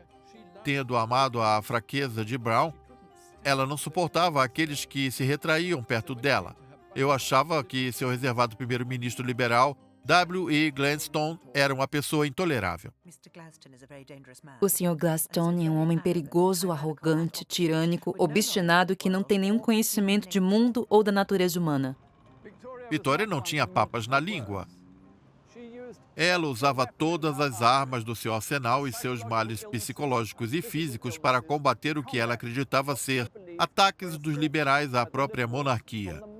Seu menosprezo evidente por esses estadistas intelectuais e insensíveis mostrou o quão assertiva a Rainha Vitória poderia ser. Gladstone era desajeitado diante da rainha e, assim como sua inspiração, o primeiro-ministro Robert Peel, ele não sabia lidar muito bem com mulheres. 30 anos após ter que lidar com Peel, Vitória mostrou que ela poderia ser tão beligerante com Gladstone como ela era durante a sua juventude. Uma dessas ocasiões foi no verão de 1869, quando o Lorde Prefeito de Londres e Gladstone pediram a ela para inaugurar a ponte de Blackfriars. A rainha estava determinada a se esquivar desse compromisso e essa novela foi se arrastando pelo verão e pelo outono, com Gladstone sendo o principal alvo dos acessos emotivos da rainha. Ela achou que havia expressado de maneira clara que seria impossível para ela inaugurar a ponte Blackfriars. Mas como o Sr. Gladstone ainda aparenta ter dúvidas, ela repetiu suas mais sinceras desculpas, dizendo que estava fora de cogitação realizar qualquer atividade do tipo no calor do verão. Os republicanos, a imprensa e até os monarquistas mais ferrenhos faziam-se a mesma pergunta. Se o país estava funcionando perfeitamente com uma chefe de Estado que passava a maior parte do ano em Balmoral, ou na ilha de White, qual era a necessidade de se ter uma monarca? Foi para dar um ponto final a essa questão que o primeiro-ministro, o Sr. Gladstone, estava determinado a trazer a pequena mulher a esta ponte. E ela estava igualmente determinada a não ser coagida, a ser colocada sob pressão. Com o mês de julho encerrando, a rainha se manteve firme. A rainha está espantada em ser provocada e atormentada novamente em relação a essa ponte, após 3 semanas atrás ter respondido ao Sr. Gladstone que ela se recusou a inaugurá-la. Esse evento todo provocaria muito cansaço, pois os dias estão muito quentes. Propensa a mudanças de humor, Vitória decidiu que poderia sim participar do evento de inauguração da ponte. Quanto à descrição, ela criou até que de fato isso acontecesse. Quem era frequentemente pego no fogo cruzado entre Gladstone e a rainha era seu secretário particular, o coronel Henry Ponsonby. Sua bisneta, Laura Ponsonby, é quem guarda inúmeras cartas escritas pela mão idiosincrática de Vitória. A caligrafia da rainha é quase ilegível. É bastante ilegível, eu quase não consigo ler. Essas margens pretas são maravilhosas. A rainha escrevia uma nova carta dessas a cada 10 minutos. Realmente. Tenho a impressão de que Gladstone achava ser quase impossível lidar com a rainha Vitória, enquanto o Henry Ponsonby era bem melhor em lidar com ela. Henry, de certa forma, sabia o que estava fazendo. Ele fazia tudo o que estava a seu alcance para a rainha ser mais sensata com Gladstone. Porém, ela tinha muitas reservas quanto a ele. Ponsonby sabia que contradizê-la não levaria a nada. Em um relato famoso envolvendo, ele disse: quando eu digo que 2 mais 2 são 4 e a rainha Victoria diz que são 5, eu digo novamente que acredito que são 4 e ela responde dizendo que acha que eu estou errado. E mais tarde nós o retomamos e tudo fica bem. Ele sabia que se contrariasse a rainha Victoria, ela iria defender a sua posição imediatamente. Henry Ponsonby a admirava. Ela podia ser uma pessoa com a qual era impossível dialogar, porém ele conseguia contornar isso. Ele também tinha um ótimo senso de humor. Esse era seu truque, ele conseguia perceber como ela era divertida. Exato. Ele conseguia fazer todos rirem na mesa de jantar. Ele dizia que olhava para a rainha Victoria e havia as gargalhadas em pura euforia, rindo feito uma louca, como quando começamos a rir até saírem lágrimas dos olhos, dar tremedeira e não conseguirmos parar de rir.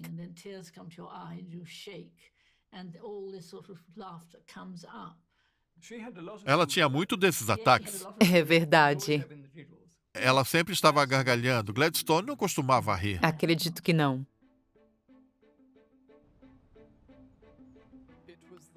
Era com essa estranha mistura de humor e de histeria de Vitória que os políticos não concordavam. Por essa razão, eles temiam por sua sanidade. Podemos ver o porquê de o sistema estar tão preocupado quando lemos as correspondências entre a rainha e o Sr. Gladstone. Quando Gladstone se hospedou em Balmoral, ele era desajeitado e não conseguiu falar com a rainha. Ela, por vezes, se recusava a falar com ele e, por isso, eles trocavam cartas enquanto estavam ambos sobre o mesmo teto, trocando até 6 correspondências por dia. As cartas são particularmente crônicas de mim. As cartas são de Gladstone, são escritas da maneira impecável, pomposa e racional. Elas respondiam com rabiscos frenéticos e como se alguém estivesse gritando no papel.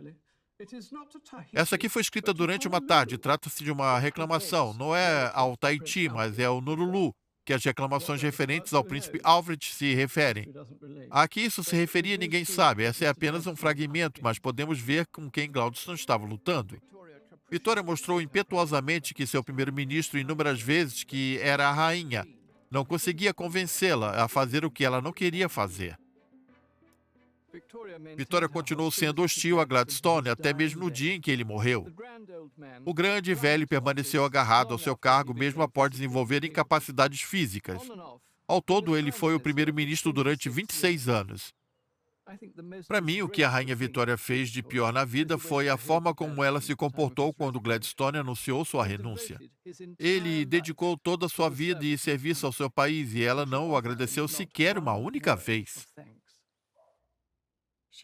Ela acredita que ele conseguirá desfrutar de paz e tranquilidade com sua excelente e amável esposa, com saúde e felicidade, e que sua visão irá melhorar.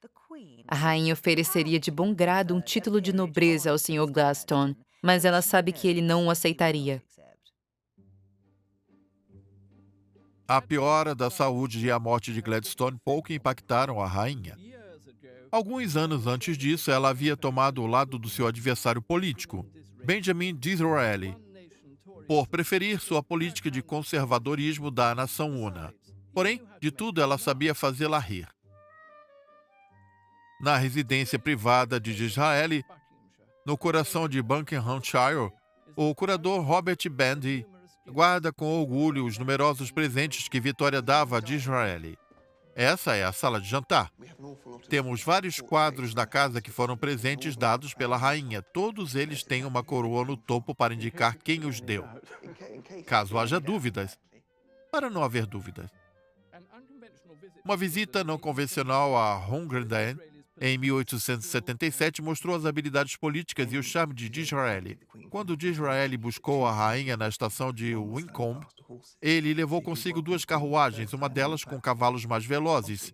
Ele iria recepcionar a rainha pela primeira vez na estação e, como grande estadista, ele faria um espetáculo com muita reverência. Bastante teatral. Exatamente, o povo de Wincombe adorou. Ele então subiu na carruagem com os cavalos mais velozes e voltou para Hongren antes da rainha para que ele pudesse recepcioná-la da mesma forma uma segunda vez quando ela chegasse na mansão. Isso é impressionante. Sim, ele também estava ciente de que ela tinha baixa estatura e mandou serrar 5 centímetros das pernas da cadeira dela para que os pés dela pudessem tocar o chão. Se ela sentasse na cadeira comum, os pés dela não alcançariam o chão.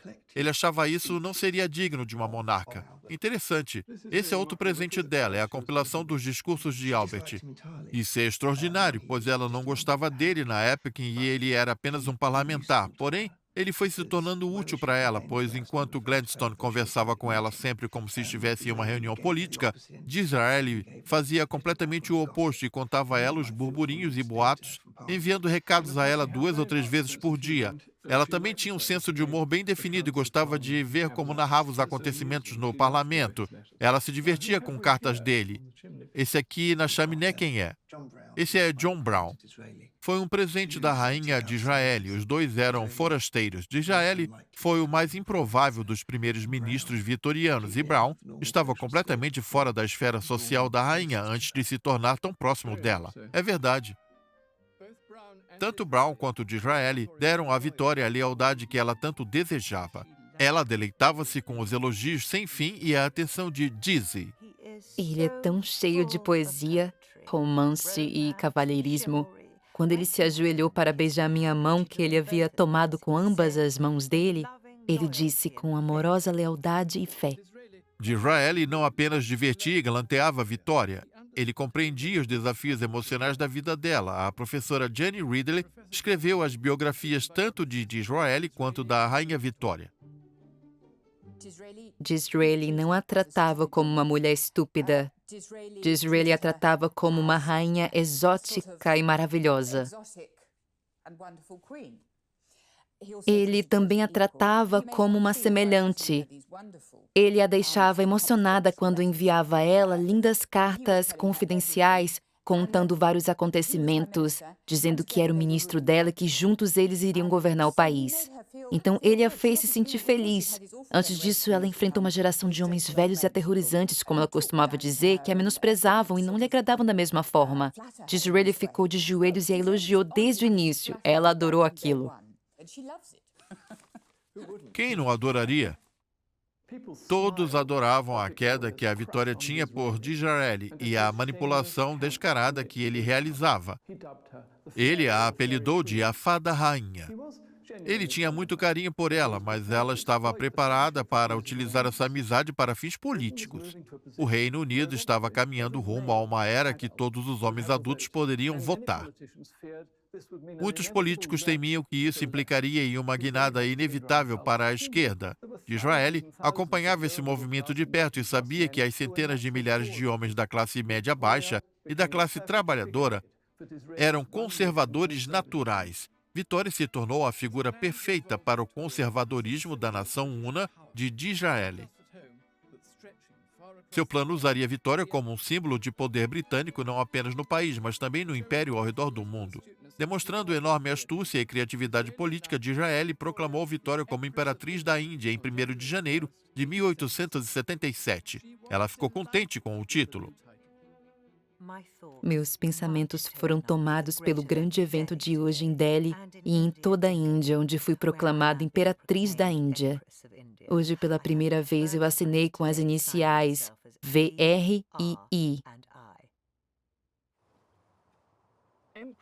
Imperatriz da Índia. Esse é um nome mais apropriado para uma locomotiva ou talvez para uma leitoa. Porém, ele transformou o Reino Unido em uma potência imperial. A Índia, em toda a sua extensão exótica, agora fazia parte do domínio real da fada. É claro que as pessoas sofisticadas estranharam o título. Porém, Vitória e Disraeli sabiam que a maior parte da população acreditava que o império traria riquezas ao Reino Unido.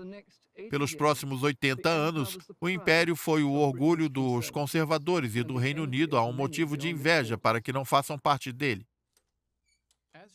Assim como havia utilizado suas habilidades diplomáticas instintivamente na Alemanha nos anos seguintes à morte de Albert, Vitória agarrou a chance de se tornar o rosto dos ideais políticos de Disraeli de galvanizar as classes britânicas sob monarca poderosa. Há algo extremamente romântico em ser Vitória R.I., ao invés de apenas Vitória Regina. Esse foi um golpe publicitário brilhante na Índia. Victoria era extremamente popular. Eles a viam quase como uma figura divina, mesmo que ela nunca tenha pisado lá durante sua vida. Ela tinha uma capacidade extraordinária de prever o que aconteceria na política. E ela estava certa quanto ao título de Imperatriz da Índia. Foi uma manobra política inteligente. Foi, de fato.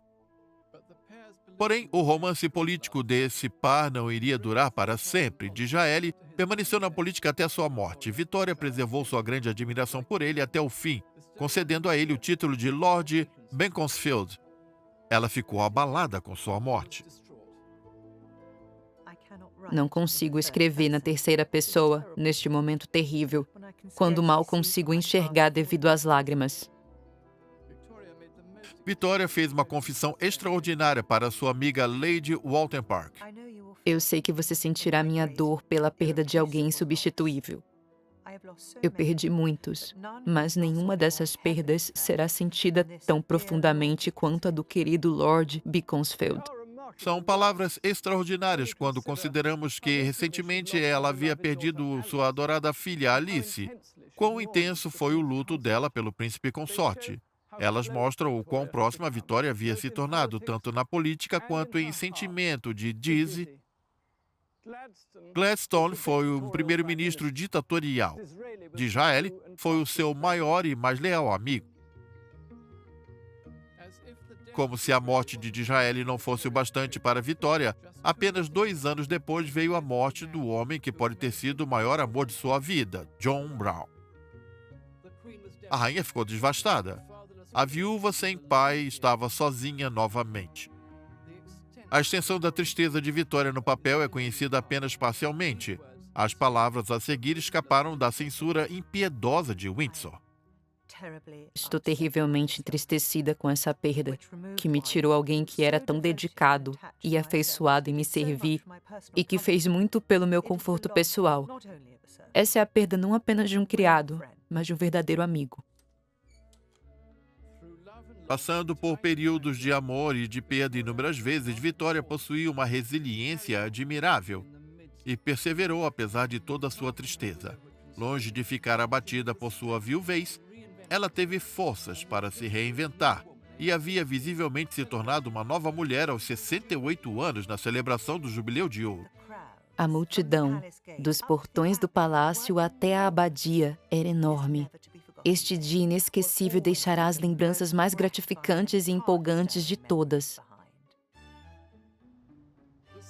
A comemoração não se limitou a Londres. Elas se estenderam até o outro canto do império, na Índia.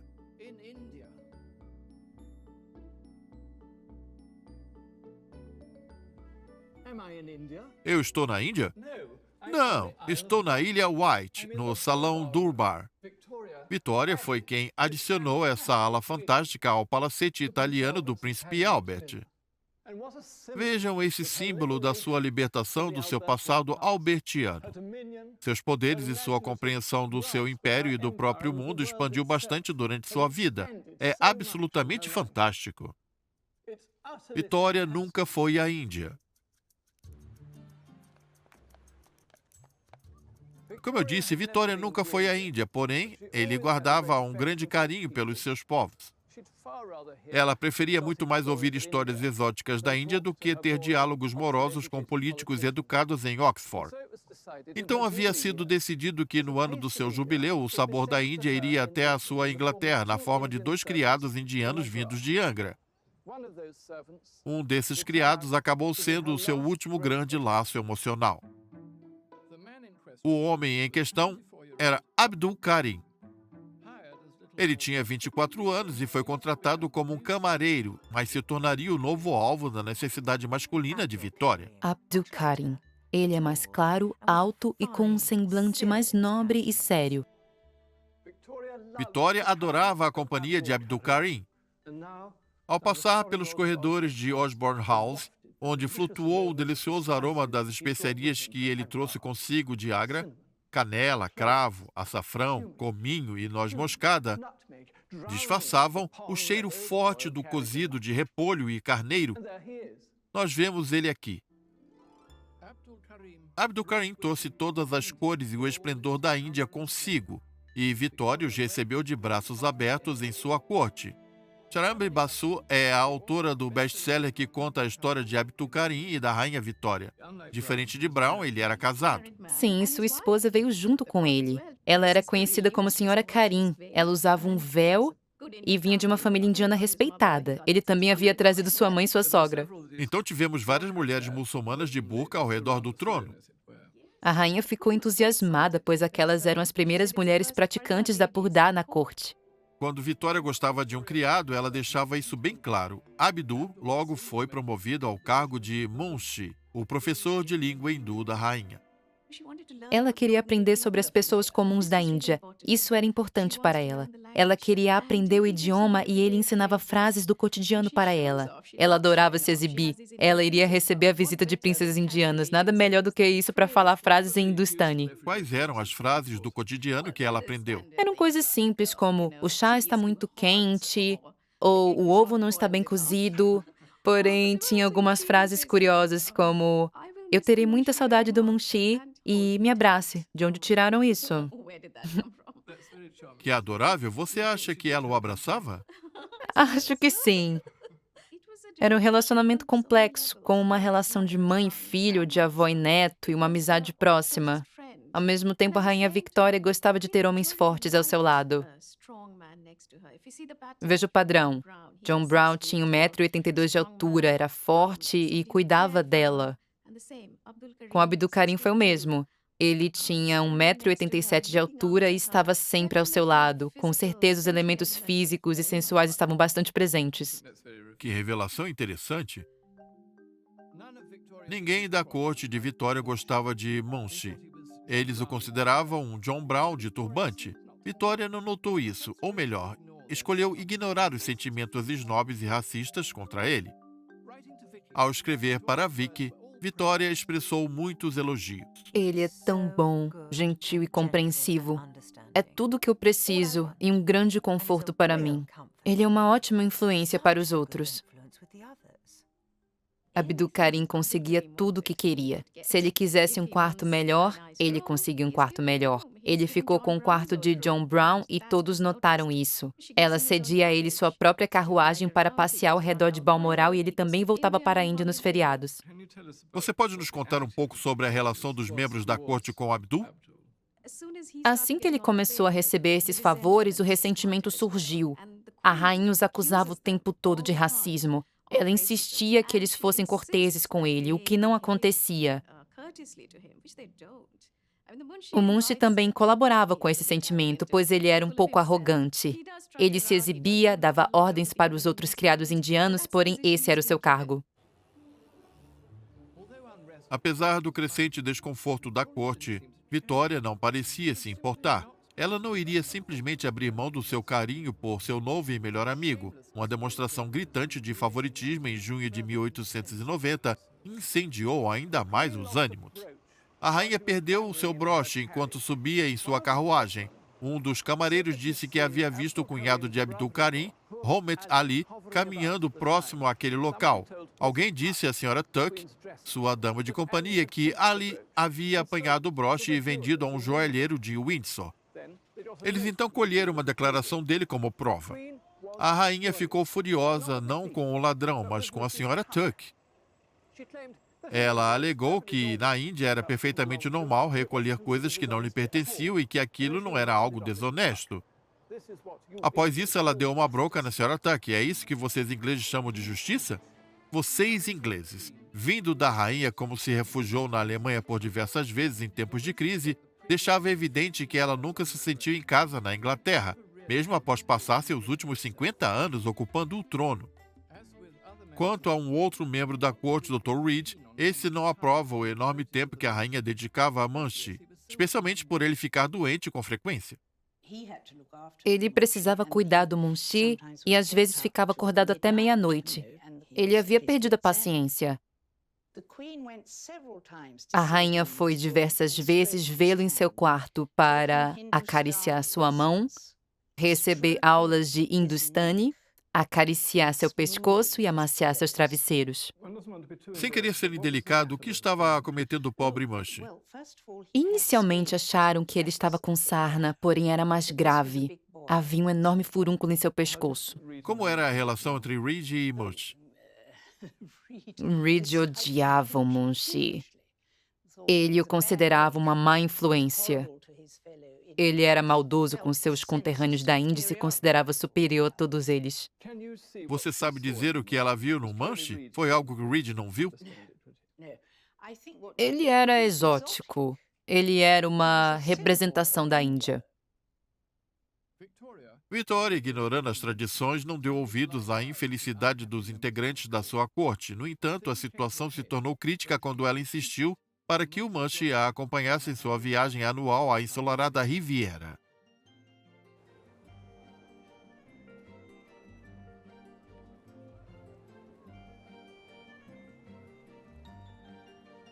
Vitória sempre adorou vir à França como uma forma de fuga, viajando nos anos em que se seguiram a morte de Albert, utilizando o nome de Condessa de Balmoral. A França representava liberdade para Vitória. Em 1897, uma viagem real para Cimiez foi organizada. Eles se hospedaram no novíssimo e elegante Hotel Excelsior, em uma linda vista para o Mediterrâneo. Nós passeamos pela cidade, passando pelo Promenade des Anglais, de frente para o mar que estava adorável e maravilhoso com sua cor azul profunda. Muitos planos para o feriado sofreram um impacto.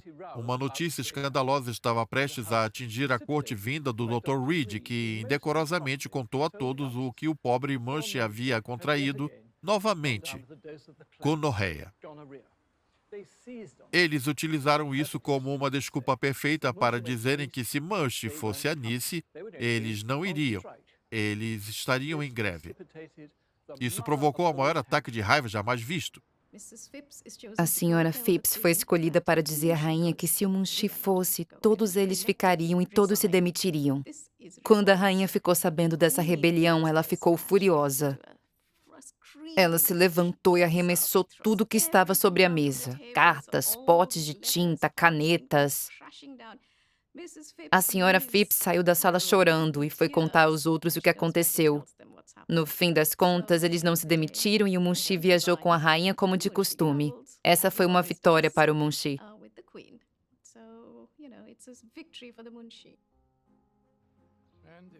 E também uma vitória para a rainha. Porém, quando Vitória andou acompanhada do Munshi no famoso Promenade de Angolas, em Nice, um dos jornais locais descreveu o Munshi como um mero criado. A rainha ficou enfurecida e insistiu que o jornal publicasse uma retratação declarando que o Munshi era um homem letrado e, de longe, era um servo. Ele era seu secretário indiano e seu professor de língua hindustani. E, portanto, uma das mais importantes figuras próximas à rainha. A rainha insistia que o Munshi sempre fosse respeitado. Lembrem-se que ele é meu secretário indiano e deve ser considerado um cavalheiro de minha comitiva.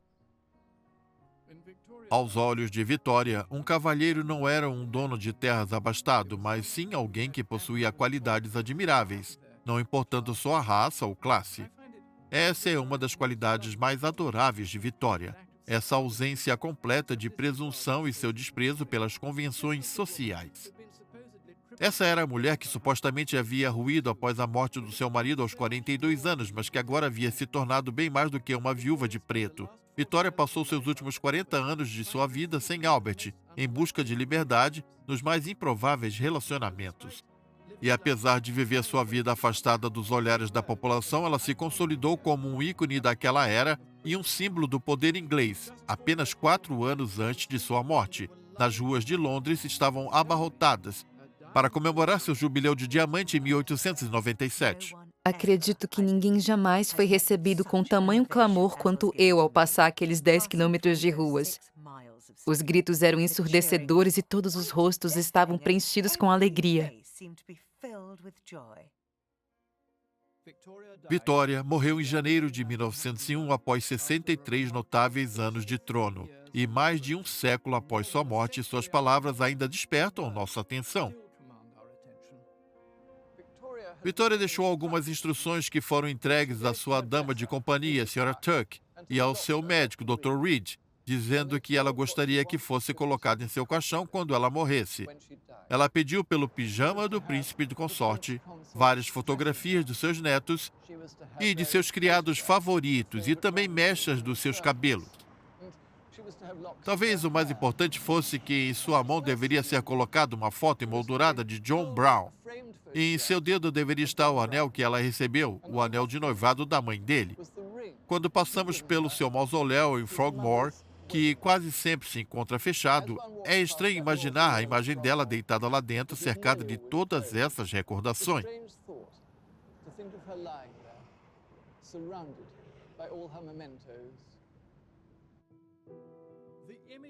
É uma imagem emblemática de uma rainha que gostava de ser dramática tanto em vida quanto agora na morte.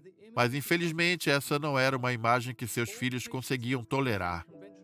Todos os traços de vínculos não convencionais que a rainha teve foram apagados e o Munshi foi deportado. Seus filhos tentaram reescrever a história de sua vida destruindo estátuas de John Brown, censurando seus diários e queimando suas cartas. Porém, muitos de seus escritos sobreviveram a eles e nos dão uma compreensão fascinante do ser humano extraordinário que ela foi. Vitória superou as pressões de sua infância em um sistema político controlador e enfrentou disputas de poder dentro do seu casamento com um homem que a aprisionava. Em meio ao luto, ela ressurgiu como uma mulher livre que adentrou o mundo da política e forjou grandes amizades sem nenhuma discriminação. Tudo isso mostrou que ela era uma mulher que estava longe de ser vitoriana. Longe de ser formal e recatada, ela amava aproveitar a vida ao máximo. Ela não se importava com a classe e cor, e ao contrário do que pensamos, ela tinha um ótimo senso de humor. Se olharmos para essa estátua, a rainha imperatriz parece ser bastante severa e formal, porém, se ouvirmos o que Vitória disse, ela ganhará vida.